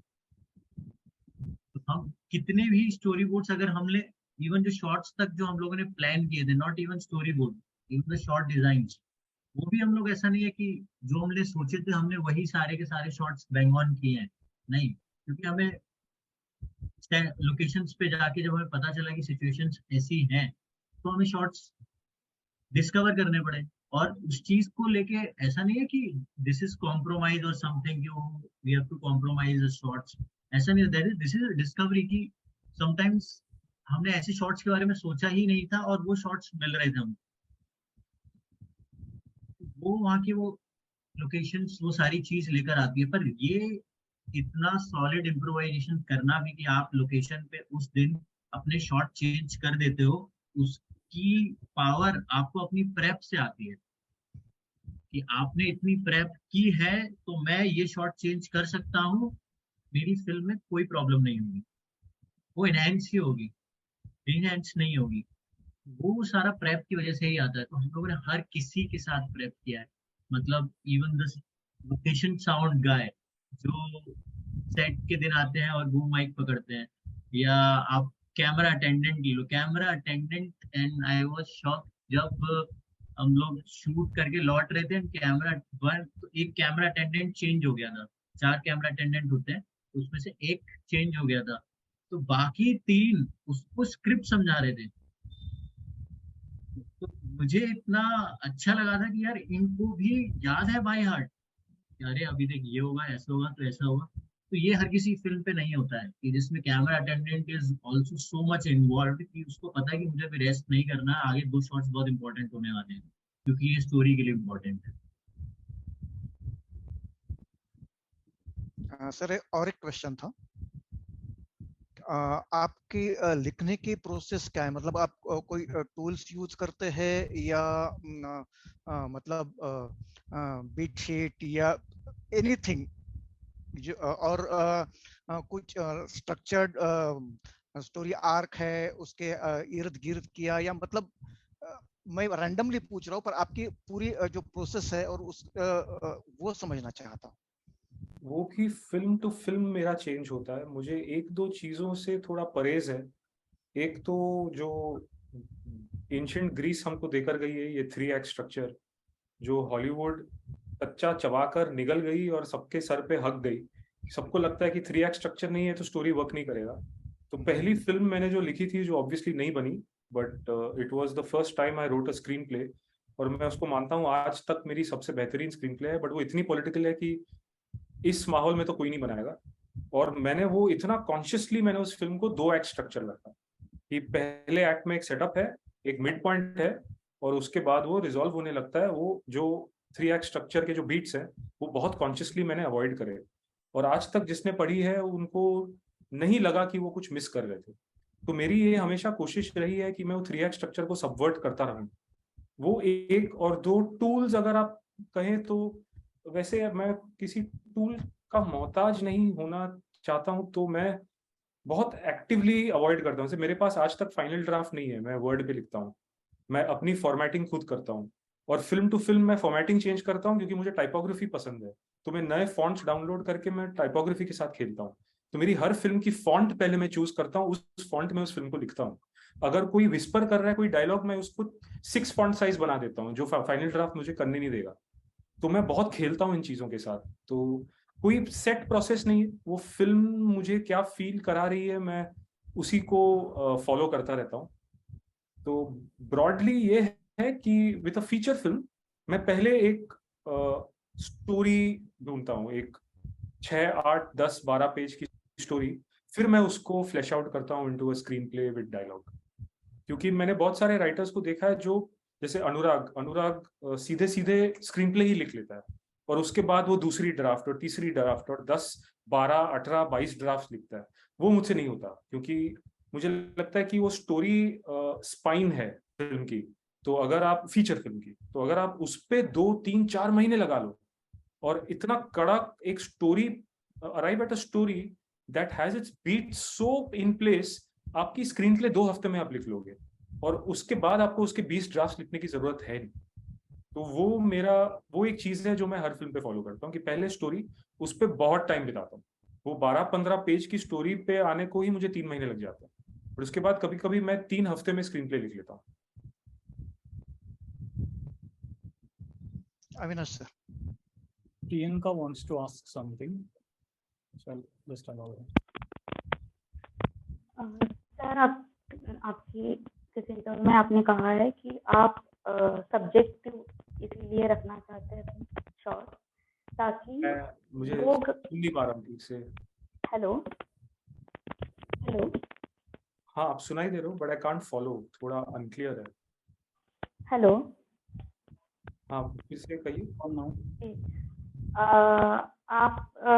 आपने किसी इंटरव्यू में कहा था कि आप सब्जेक्टिव कैमरा इसलिए रखना चाहते हैं ताकि व्यूअर को लगे कि वो उसमें पार्टिसिपेट है, कि वो डायरेक्ट दिख रहा है कैमरा के थ्रू नहीं, बल्कि उस सिचुएशन को वो देख पा रहा है अपने आंखों के सामने। और जो फिल्म देखी है पटाका दुम्पा, तो उसमें आपने शुरुआत में कुछ एनिमल्स के फोटोज रखे हैं, उनकी आंखें एक तरीके से है, या फिर वो मुंह खोल के डायलॉग के बाद किसी एनिमल का मुंह खुला हुआ रह रहा है, जैसे हम रिएक्ट करते हैं किसी चीज को, व्यूअर रिएक्ट कर रहा है किसी चीज। वो चीज मैंने इलायची में भी देखी, एक बर्ड है जो हर सीन में हमें दिखाई दे रहा है, और शायद वो में भी है 1-2 जगह। तो ये जब मैं वो देख रही थी, शुरुआत में मुझे वो समझ में नहीं आया जब मैंने चिप पटाका दुम्पा देखी, लेकिन जब वो इलायची में आया तब मुझे कहीं कहीं वो बातें समझने लगी कि वो सब हम हैं।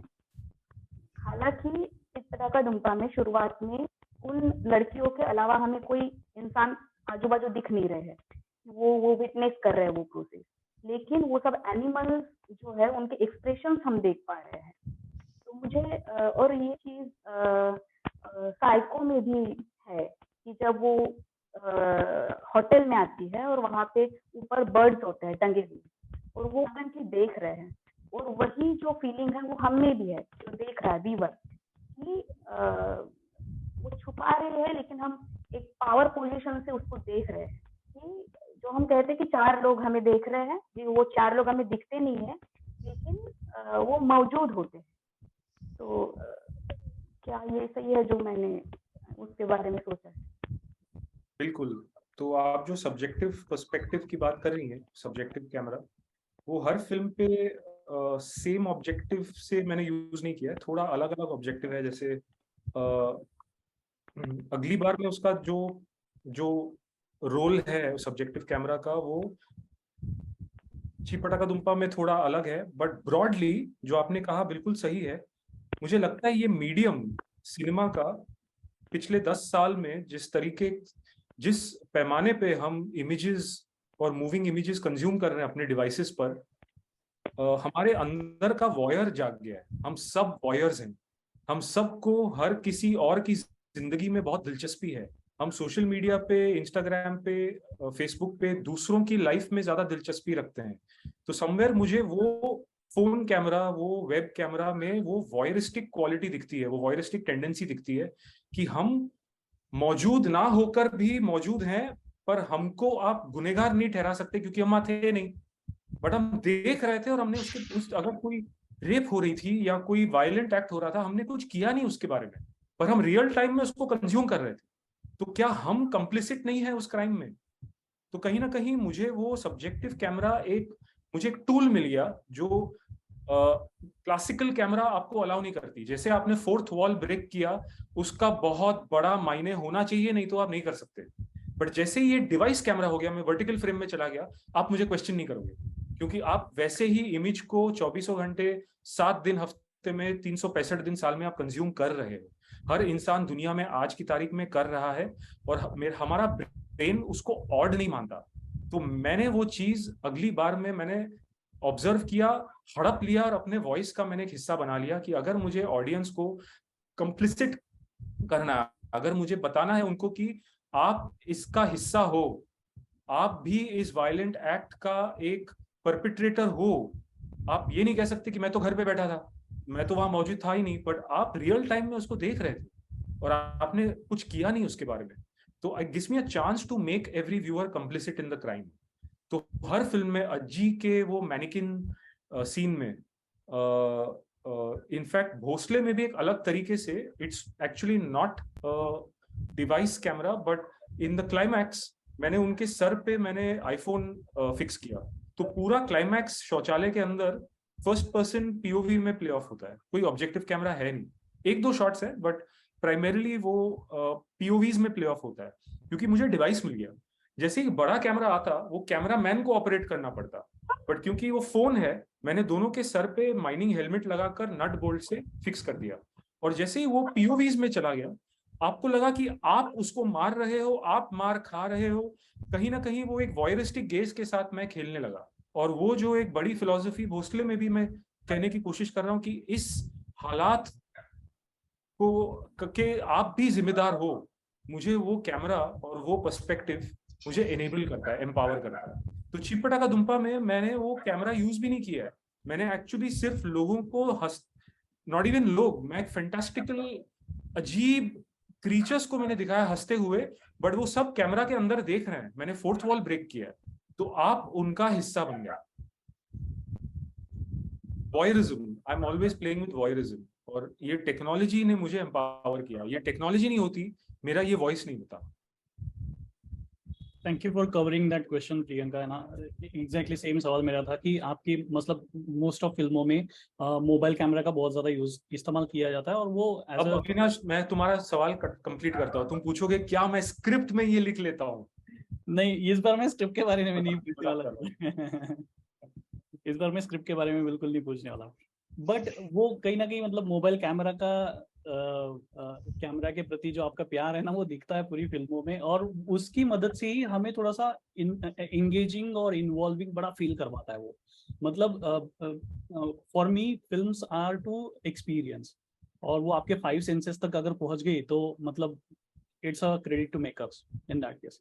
तो साइकिल में भी वैसा ही होता है, अगली बार में भी सेम वैसा ही फीलिंग मुझे आता है। मतलब दोनों फिल्में मुझे डीपली बड़ा इम्पैक्ट कर जाती है, और मतलब असर छोड़ जाती है। और उसका कहीं ना कहीं मतलब क्रेडिट तो मुझे ऐसा लगता है देना पड़ेगा कि टेकिंग को, जो भी टेकिंग लिया गया है, फोन से आप ले रहे हो, फोन कैमरा से, उसमें से जो इन्वॉल्वमेंट या फिर एंगेजमेंट क्रिएट हो रहा है ना, वो शायद ये फिल्म कैमरा से उतना इन्वॉल्वमेंट या एंगेजमेंट क्रिएट हो जाएगा, हो पाएगा। क्योंकि Avinash, it's not about engagement, it's about the choice of that medium, because that phone camera, वो it is making you conscious कि उसके पीछे कोई है। इसीलिए साइकिल पे कोई डीओपी वैसे था नहीं, एक्टरों ने ऑपरेट किया है, और वो एक्टर एक कैरेक्टर है कहानी के अंदर, और जैसे ही वो एक्टर को आप सामने देखते हो, वो आप उससे जुदा हो जाते हो, जैसे वो पीछे आता है आप वो कैरेक्टर हो। So it is not taking anymore, it is part, and this is actually the irony in your questioning today is that अब तुमने actually screenplay वाली सवाल पूछी, but तुमने screenplay का जिक्र नहीं किया। अगली बार in cycle I have worked this perspective into the screenplay। तो अगली बार कहाँ से आई? जब मैंने इलायची was the first short film I made, तो क्योंकि कई सालों से मेरी फीचर्स नहीं बन रही थी, 18-20 मेरी फिल्म शेल्व हो गई, मुझे इलायची बनाने का मौका मिला, मैंने बोला मैं रेड एपिक पे शूट करूंगा, बड़ी कैमरा पे शूट करूंगा। जैसी बड़ी कैमरा आई, लाइटें आ गई, लाइटें आई तो और वक्त लगा लाइट करने को, मेरी गांड लग गई। जितना मुझे 50,000 रुपए दिए गए थे फिल्म बनाने को, 1,25,000 खर्च हो गए जो मेरे जेब से गए। तो मुझे लगा कि यार अगली बार मैं ये गलती नहीं कर सकता, और वो फिल्म का नाम भी अगली बार था। तो मुझे 50,000 रुपए मिले, मैंने बोला 50,000 में मुझे बनानी है, तो मैं बड़ी कैमरा तो ला नहीं सकता, तो मैं कैसी कहानी लिख सकता हूँ जो फोन कैमरा और वेब कैमरा जस्टिफाई करे, क्योंकि मेरे पास फ्री में फोन कैमरा और वेब कैमरा ही है। तो I wrote a script with that technology in mind, so I actually wrote that into the script. Otherwise you can't just, I know lot of people जो phone से shoot करते हैं but वो landscape करके they treat it like a classical camera. ऐसे क्या फायदा, classical camera पे ही शूट कर लो, तुम्हारे पास फोन है तो उस मीडियम और उस टेक्नोलॉजी को प्रिक्लूड करके वैसी कहानी लिखो ना, जिससे वो कैरेक्टर जो ऑपरेट कर रहा है वो भी कहानी का हिस्सा हो जाए। Push the boundaries of the medium of cinema, क्योंकि अब सिनेमा वो क्लासिकल सिनेमा रहा नहीं कि आपको एक क्लासिकल तरीके से हर चीज को देखना पड़ेगा, अनलेस आप एक अवेंजर्स की फिल्म या एक अवतार 2 देख रहे हो, क्योंकि वो स्केल पे डिपेंड करती है, स्केल इज क्लासिकल। अगर आप स्केल में ऑपरेट नहीं कर रहे हो तो वो दायरे तोड़ दो ना, क्योंकि जब minute your medium changes and you get a device, fourth wall का मायने ही नहीं है। जो फिल्म स्कूल में कहते हैं कि फोर्थ वॉल आप ब्रेक नहीं कर सकते, fourth wall by default break हो गया, आपकी story telling by default change हो गई, कैमरामैन का रोल बाय डिफॉल्ट चेंज हो गया। तो फिल्म स्कूल्स को बाय डिफॉल्ट अपना सिलेबस चेंज करना पड़ेगा, क्योंकि मॉडर्न वर्ल्ड में वो सिनेमा के दायरे चेंज हो गए। I am just trying to push those boundaries, और वो स्क्रिप्ट लेवल पे चेंज हो जाता है। एंड क्योंकि आपने एक्सपेरिमेंट किया, they are very appealing sir to all of अस।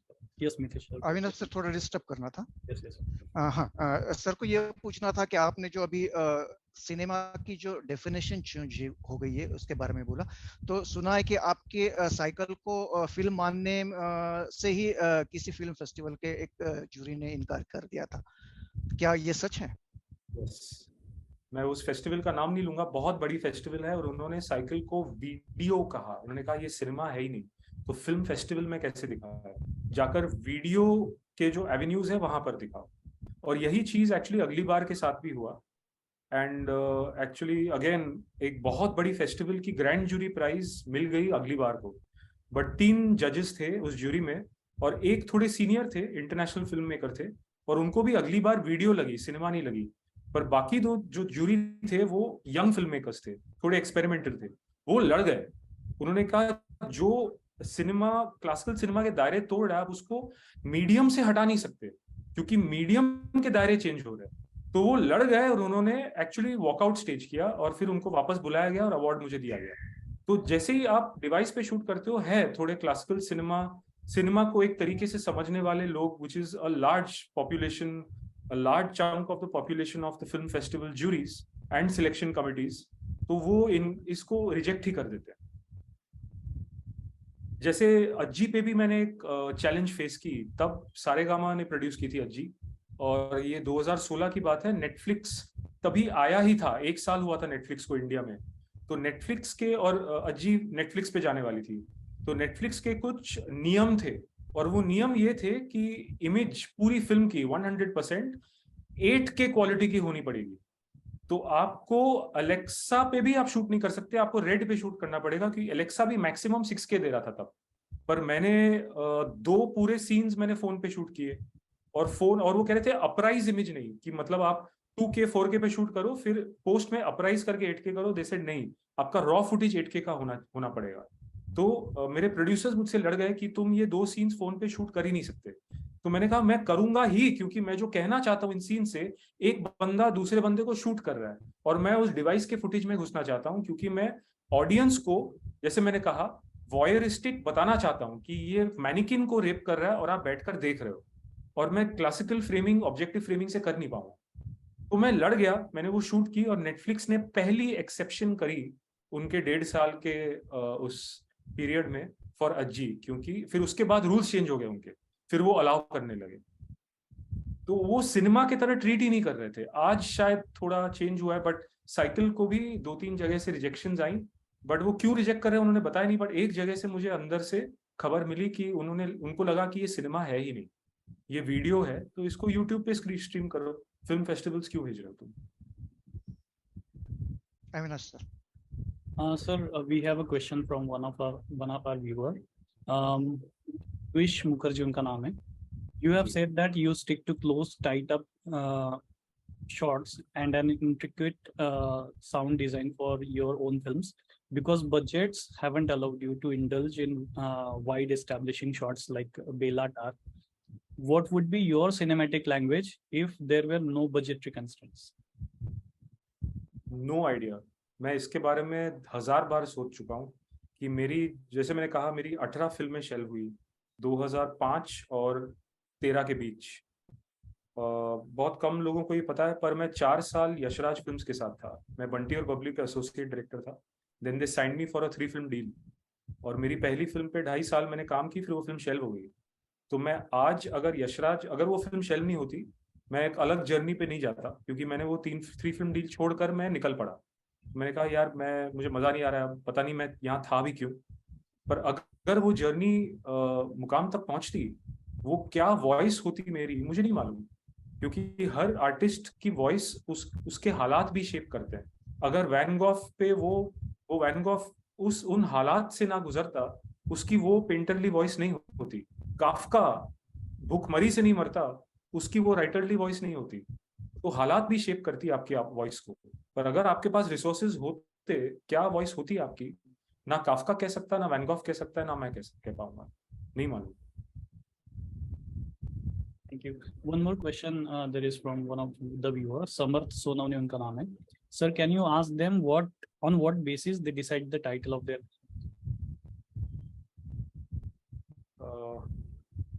वो again film to film depend करता है. इन टर्म्स ऑफ साइकिल थोड़ा ऑब्वियस सा टाइटल है, because it talks about many things that are a cycle, the cycle of violence and the cycle of development. And cycle क्योंकि at least मेरे लिए बहुत सारी चीजें कहने की कोशिश कर रही है. वो सिर्फ एक 1 लाइन में एक आदिवासी औरत की जर्नी के बारे में नहीं है, बहुत सारी चीजों के बारे में है.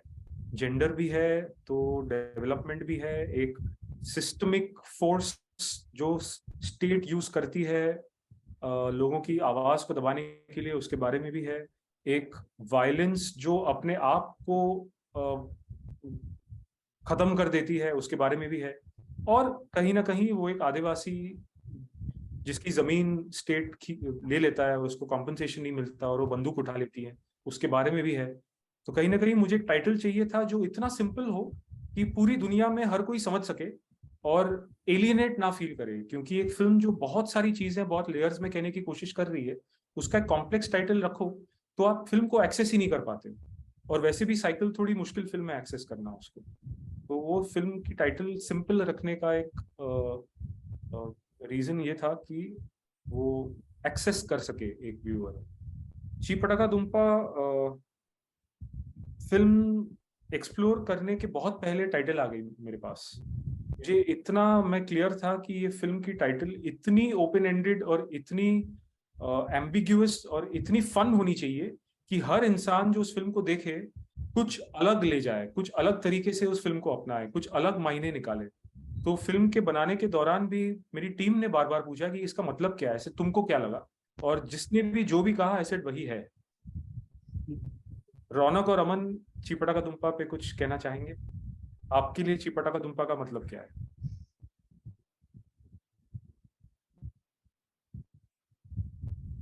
अमन अमन अमन प्लीज, मेरे पास कुछ. तुम अनम्यूट हुए हो पहले, बहुत मेहनत है अनम्यूट करना, पहले तुम बताओ. अरे for me it's like colorful, simple, open, like that. अमन तुम्हारी बारी.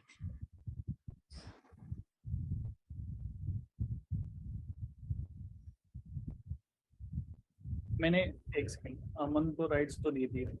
अमन कहते हैं It's the feeling of everything, you know. आपको आइडिया आ गया, इट्स ची पटाखा डुम्पा. आपको आइडिया नहीं आ रहा है, इट्स ची पटाखा डुम्पा.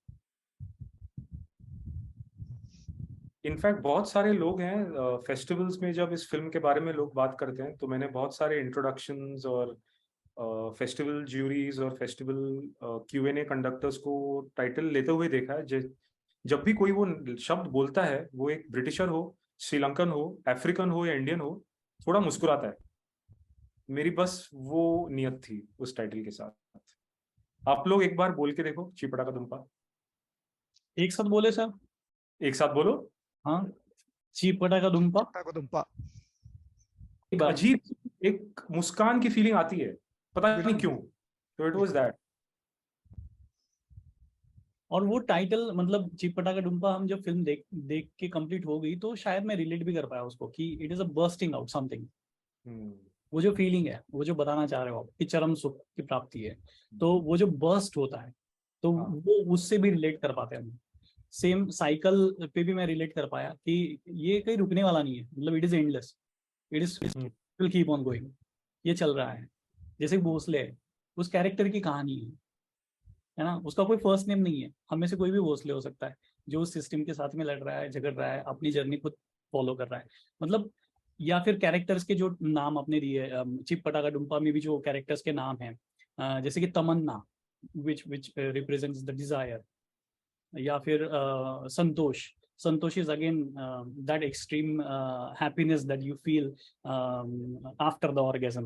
मतलब ये बड़ा सिंबॉलिक सा मुझे लगा, मतलब दैट वाज माय या।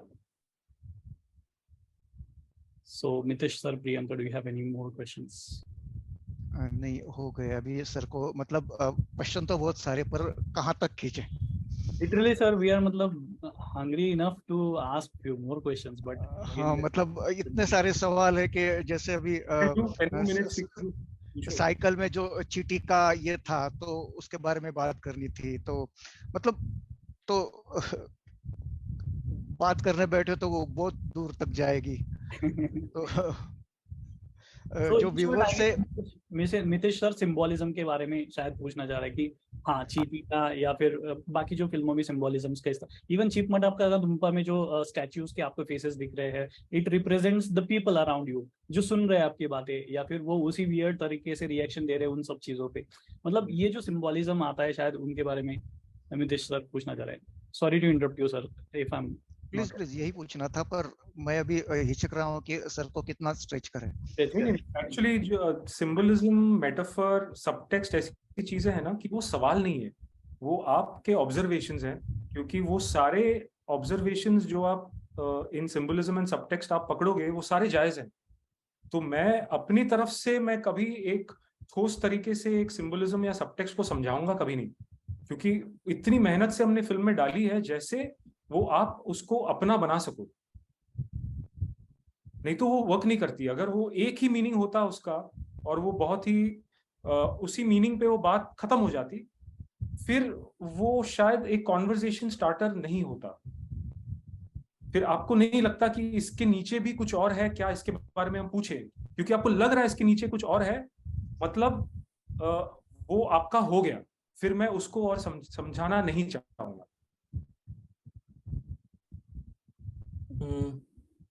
Hi sir. Sorry, hi. Can I go? Please Milan sir पूछिए। Yes, yes, please. Yeah. Hi sir. I'm really stunned with your films. Actually, I have watched your 3 to 4 films, and I have seen that you have Hindi. मैंने ये observe किया है कि you have तुम्हारे पास बहुत politically एक strong तुम्हारा एक स्टेटमेंट है हर फिल्म में। उस पे ही बेस्ड एक क्वेश्चन मुझे चिटपटा का दुम्पा पे पूछना था कि you told your journey about writing and all that stuff, but I have a question about how you came with the characteristics and religious identity of the character, specifically about the girl who wears burqa and she's sexually suppressed, and the other girls, those who are not from the same religions, that I feel. So how you came with the idea of having that religious identity and characteristics of those girls? सच बोलो तो मैं इस सवाल से सबसे ज्यादा डरता हूँ, क्योंकि हर Q&A में ये सवाल आया है, और मैं जिस तरह की पॉलिटिक्स मैं अपने अंदर रखता हूँ वो ऐसी चीज बिल्कुल अलाउ नहीं करती कि मैं इस तरह का रिलीजियस स्टेटमेंट करूँ। बट क्या था कि इस फिल्म पे, जैसे मैंने कहा, एक वाज एक एक्सप्लोरेटरी डिवाइस्ड प्रोसेस था तीनों एक्टर्स के साथ।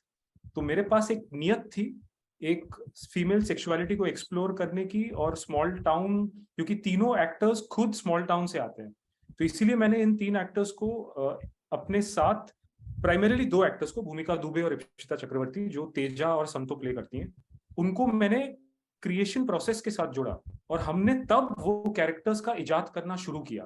तो ये कैरेक्टर्स सब आई हैं उनकी लाइफ के एक्सपीरियंसेस से, क्योंकि मेरे लाइफ में मैंने ऐसी औरतों को कभी डायरेक्टली मैंने एक्सपीरियंस नहीं किया, अगर मैंने किया तो बहुत ही सेकंड या थर्ड पर्सन पर्सपेक्टिव से।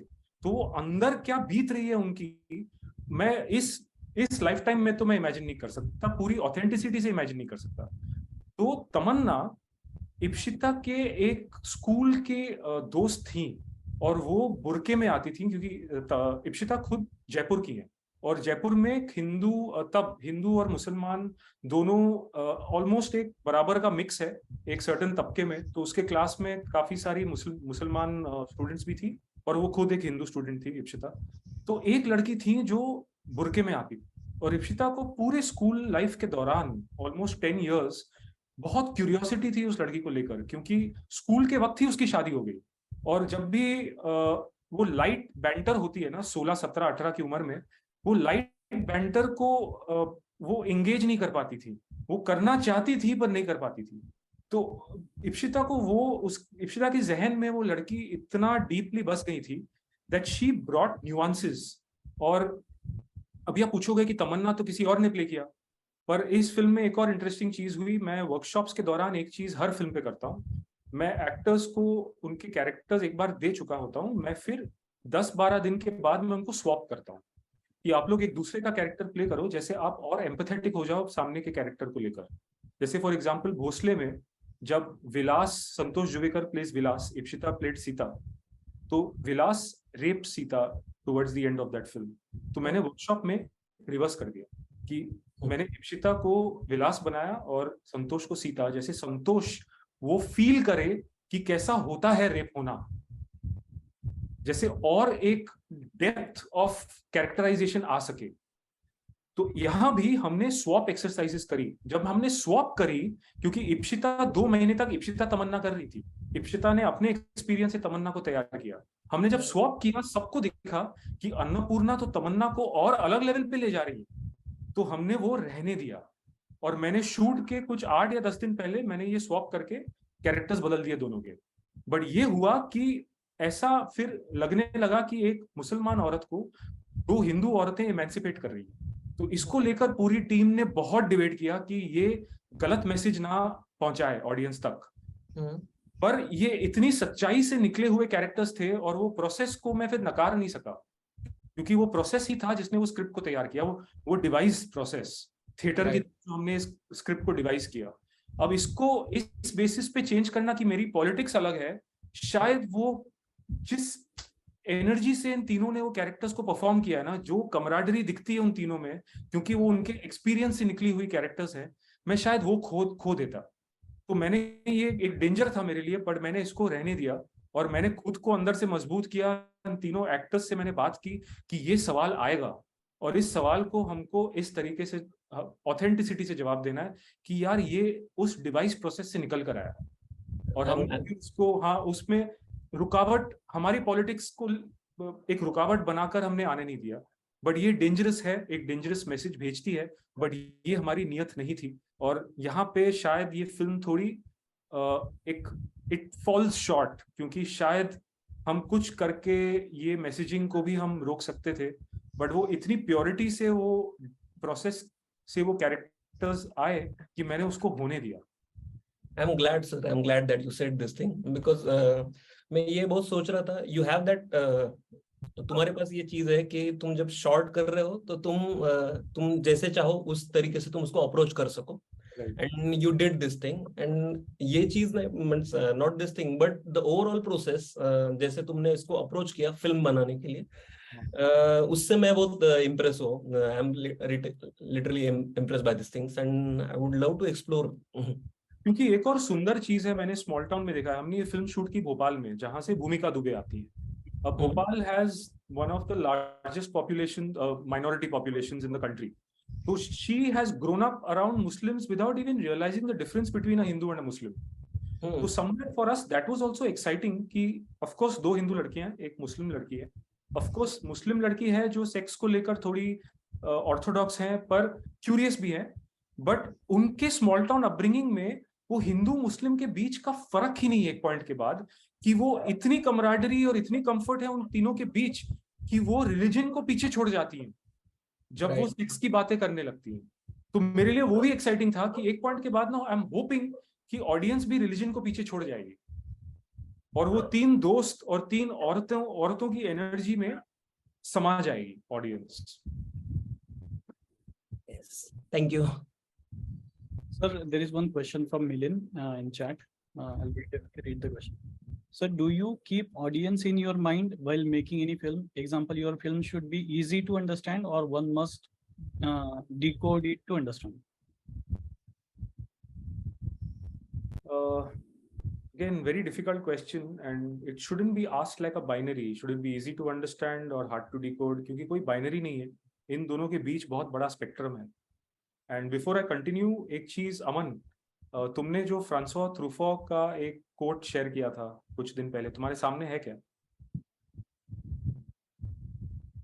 तुम निकालो, तब तक मैं कंटिन्यू करता हूँ. तो ये एक सिनेमा एज एन आर्ट, अगर मैं सिनेमा को as an expression of an artist की तरह से देखूं, जो मैं देखता हूँ, मेरे लिए वो एक कमर्शियल मीडियम सेकंड है और एक आर्टिस्टिक मीडियम फर्स्ट है. तो क्या do we have that much freedom to explore our ideas in full complexity? क्या वो complexity की सारी चीजें रखकर हम अपने आप को एज एन आर्टिस्ट एक्सप्रेस कर सकते हैं? शायद नहीं. और इसका ये कारण नहीं है, सिर्फ ये कारण नहीं है कि cinema compared to painting, poetry, writing, music बहुत एक्सपेंसिव मीडियम है, और मोर ऑफन देन नॉट हम जो पैसे यूज करते हैं वो किसी और के पैसे हैं. क्योंकि आपको अगर पेंट करनी है, आप कैनवस और पेंट अपने पैसों से खरीदते हो. आपको लिखना है, आपको किताब और पेन अपने पैसों से खरीदते हो. आपको अगर गाना है, आप वो गिटार अपने पैसों से खरीदते हो. बट आपको फिल्म बनानी है, 99% ऑफ द टाइम आप किसी और के पैसे से फिल्म बनाते हो. तो वो ही एक आप पे एक प्रेशर लाता है कि आपको ऐसी फिल्म बनानी है जो पहले उस इंसान के पैसे लौटा सके. पर वो तब भी अगर सेकेंडरी प्लेस ले, प्राइमरी प्लेस पे आप एक फिल्म अकेले नहीं बना सकते. आप कोशिश कर सकते हो, आप खुद एक्टर, खुद डीओपी, खुद डायरेक्टर, खुद राइटर बन सकते हो, बट 99% ऑफ द टाइम आपको कोलैबोरेटर्स की जरूरत है. बट आप अगर 5, 10, 15, 20, 25, 50, जुर्म के केस में 350 लोगों को वही आइडिया आपको समझाना है, आपको सिंप्लीफाई तो करना ही पड़ेगा. आप एक कॉम्प्लेक्स आइडिया 350 लोगों को कैसे समझाओगे? और वो भी 9 महीने के दौरान, 6 महीने प्रेप और 3 महीना शूट. आप कितनी बार, कितने अल्फाजों में वो कॉम्प्लेक्स आइडिया बार बार समझाते फिरोगे? और कैसे 350 लोग वो कॉम्प्लेक्स आइडिया को इतनी गहराई तक, तह तक समझ सके कि वो बिल्कुल आपके साथ एक पेज पे आ जाए? हो ही नहीं सकता. बट जब आप अकेले एक पेज पे पेन के साथ लिख रहे हो, आप एक कॉम्प्लेक्स आइडिया पेज कर पाओगे, क्योंकि आपके और वो पेज के बीच, मेरी आवाज एको हो रही है? हाँ, कोई फिल्टर्स नहीं है, कोई लेयर्स नहीं है. आप हो, वो पेज है, बट आप और वो फाइनल फ्रेम, आपकी फिल्म के, आपके और फ्रेम के बीच 350 लोग हैं या 50 लोग हैं. आपको उन सबको वो चीज समझानी है, और जितनी बार आप समझाते हो वो आइडिया और डिस्टिल होती है. उसका ये मतलब नहीं कि वो इतनी सिंपलिस्टिक हो जाती है कि उसकी कॉम्प्लेक्सिटी हो जाती है. उन चीटियों का आज तक उतना सिंबॉलिक और मेटाफोरिक मल्टीपल मीनिंग्स है जितना मेरे दिमाग में था जब मैं चीटियों के बारे में सोच रहा था. वो सिंपलिस्टिक होकर डाइल्यूट नहीं हो गया, बट वो सिंप्लीफाई जरूर हुआ. मैं उतने कॉम्प्लेक्सिटी से शायद पेश नहीं कर पाऊंगा उस आइडिया को जितना मैं प्रोज में कर पाऊंगा या एक एब्स्ट्रैक्ट पेंटिंग में कर पाऊंगा. बट क्या उसका ये मतलब है कि ये आर्ट फॉर्म कम हो गया? नहीं, सिंप्लीफाई हुआ, बट वो उतना ही लेयर्ड है.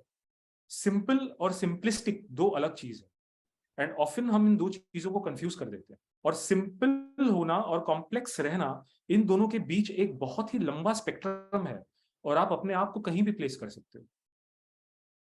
तो ट्रूफो ने एक बात कही थी, Aman just read that out. Hello. हाँ, a film director must have a sense of simplification. It seems to me there are two kinds of creative artists: those who simplify and the others who might be described as the complicators. Many fine painters and excellent writers belong to the latter category. But to be a successful in the medium of the spectacle, one has to be a simplifier. What I was trying to say, क्योंकि मैंने novel भी लिखी है, मैंने short stories भी लिखी है, मैंने पोइम्स भी लिखी है, मैं डिजिटल आर्टिस्ट भी हूँ, मेरा एक आर्ट का शो भी हुआ है, और and in all of those mediums, क्योंकि एक बंद कमरे में मैं हूँ और मेरा आर्ट है, मैं जितना कॉम्प्लेक्स थॉट मेरे अंदर है, मैं उसको फुल कॉम्प्लेक्सिटी में एक्सप्लोर करने के काबिल हूँ, क्योंकि मैं किसी के मोहताज नहीं हूँ। मुझे ये चीज एक बार फाइनल प्रोडक्ट हो जाए, तभी किसी को समझ में आया नहीं आया वो बात वहां पे शुरू होती है। वो बनाते वक्त मुझे किसी को समझाना नहीं पड़ता है, बट विद अ फिल्म मुझे बनाते वक्त 300 लोगों को समझाना पड़ रहा है। तो it is built into the code of the making of a film कि आपको सिंप्लीफाई करना ही पड़ेगा।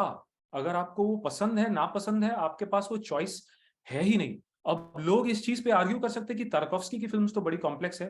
तारकोफ्स्की खुद कहता है कि he would have rather been a painter और अ राइटर, क्योंकि उसको ये मीडियम में इतना एक ऑडियंस को क्या समझ में आएगा नहीं आएगा उसके बारे में सोचना पड़ता है, क्योंकि किसी और के पैसे लगे हैं, और उसके केस में तो रशियन स्टेट के पैसे लगे हैं, और वो रशियन स्टेट को आंसरेबल है। स्टेट को बार बार समझाना पड़ता है उसको हर स्टेज पे कि मैं क्या बना रहा हूं, क्यों बना रहा हूं, कैसे दर्शा रहा हूं, कैसे तुम्हारे सेंसर कोड के दायरे के अंदर ऑपरेट कर रहा हूं। तारकोफ्स्की खुद अपने आप को सिंप्लीफाई कर रहा है। तो वो इस मीडियम में इनबिल्ट है। आपको आइडिया पसंद है नहीं पसंद है, I am sorry, you don't have a choice. आपको सिंप्लीफाई करना ही पड़ेगा, क्योंकि बार बार लोग आपसे सिंप्लीफिकेशन चाहेंगे। आप डीओपी को अपनी इमेज कैसे समझाओगे? एक पिकासो को अगर अपनी क्यूबिज्म सिनेमा के दायरे के अंदर फ्रेम करना पड़ा, और उसको एक डीओपी को बताना पड़ा कि क्यूबिज्म में ना मुझे ये करना है, वो डीओपी क्यूबिज्म कैसे दर्शाएगा?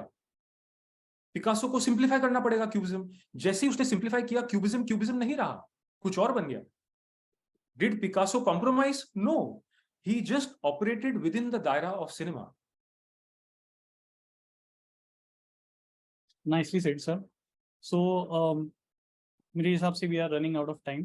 तो लास्ट क्वेश्चन मैं पूछना चाहूँगा कि जिस तरह की फिल्म मेकिंग या फिर जिस तरह का फिल्म मेकिंग अभी आप एक्सप्लोर कर रहे हो, यहाँ पे बहुत सारे स्क्रीन राइटर्स और डायरेक्टर्स हैं।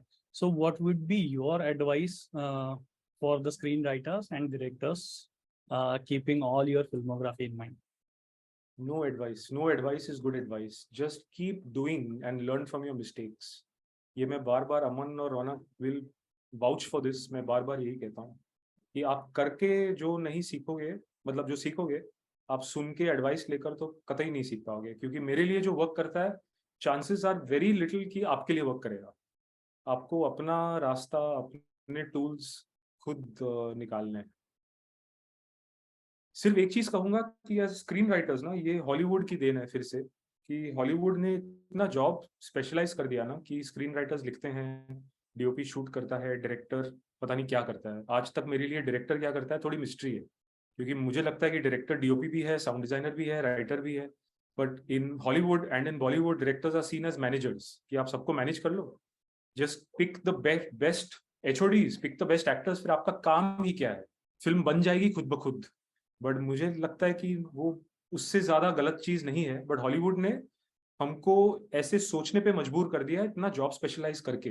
तो इफ आप स्क्रीन राइटर हो, मेरा बस यही आपसे ये कहना होगा कि आपको फिल्म मेकिंग करना पड़ेगा, नहीं तो आप प्रोज राइटर बन के रह जाओगे। आप ऐसी चीजें लिखोगे जो फिल्माना बहुत मुश्किल है। तो every screen writer should pick up a camera and go shoot a film and then try to write a script. No one should just be a writer, क्योंकि आपको फिल्म मेकिंग समझ में नहीं आएगी। आज तक बहुत सारे बड़े बड़े राइटर्स हैं जिनकी स्क्रिप्ट्स मैंने पढ़ी है, वो डिस्क्रिप्शन में ऐसी चीजें लिख लेते हैं, मैं बोलता हूँ यार कैमरा उठाकर मैं ये फिल्म कैसे करूंगा? आपने इंटरनल चीजें लिख ली, पर मैं प्रोज नहीं पढ़ रहा हूँ ना, मैं स्क्रीन प्ले पढ़ रहा हूँ। मुझे आपको ऐसी चीजें बतानी पड़ेगी स्क्रिप्ट में जो साउंड या इमेज या कलर या लाइट, उन चीजों में मेजोसीन जिन चीजों से बनता है, उन चीजों में एक्सटर्नलाइज हो सके। अगर वो चीजें एक्सटर्नलाइज नहीं हो सकती, उनका स्क्रीन प्ले में होने का कोई हक ही नहीं है। बट आप वो समझ नहीं सकते जब तक आप कैमरा उठाकर कुछ शूट नहीं करोगे। तो बहुत सारे writers they do something wrong by not shooting something. आपको फिल्म मेकिंग समझना पड़ेगा, तभी आप स्क्रीन राइटर कहला सकते हो, नहीं तो आप राइटर हो, आप स्क्रीन राइटर नहीं हो। Rightly said, sir. So on behalf of SDGMC, मैं तो शुक्रिया अदा करना चाहूँगा आपका कि आपने इतना लंबा समय दिया। We are expecting 1 hour, but हमने ऑलरेडी मेरे हिसाब से मोर देन 1 hour यहाँ पे क्वेश्चन आंसर भी निकाल दिया है। एंड आपने उतनी एनर्जी से और उतनी मतलब क्यूरियोसिटी सबके सॉल्व करते हुए सारे आंसर दिए। तो तो पसीने छूट गए। सो यहाँ पे मैं एक चीज कंक्लूड करना चाहूंगा कि देवाशीष माखीजा नाम की किताब हमने पूरी एक्सप्लोर कर ली है क्या? तो नहीं, बिल्कुल भी नहीं है। हमने खाली शायद इंडेक्स ही पढ़ा है अभी तक। तो हमें और भी और ज्यादा एक्सप्लोर करना है। So we are wishing you that you will keep on creating such kind of cinema which will inspire the generations. हम लोगों को भी बड़ा थोड़ा सा अनकन्वेंशनल सा फिल्म मेकिंग भी देखने को मिल रहा है, एक्सपीरियंस मिल रहा है। आई वुड नॉट से film, but it is an experience for all of अस। हमारे लिए सबके लिए अनुभव है ये सारी फिल्में। जो साइकिल हमने देखी या फिर चिप पटाखा दुम्पा देखी, वो आपकी फिल्म में हमको इन्वॉल्व करती है, मजा देती है, अंदर से पूरा हिला देती है। हम लोग सोए होते हैं ना समटाइम्स, तो वो पूरा हिल जाते हैं, शेकन हो जाते हैं डीपली। 20 मिनट की फिल्म इतना डीप इम्पैक्ट कर सकती है, ये मेरे हिसाब से सिर्फ देव साहब बता सकते हैं। और बाकी कोई बता सकता है कि I am not sure about it. So thank you so much sir for joining this question and answer and screening with SDGMC। And we hope and we wish कि आप आगे भी हमारे जो प्रोग्राम्स होंगे उनमें एज अ गेस्ट आते रहेंगे और इसी तरह से इंस्पायर करते रहेंगे।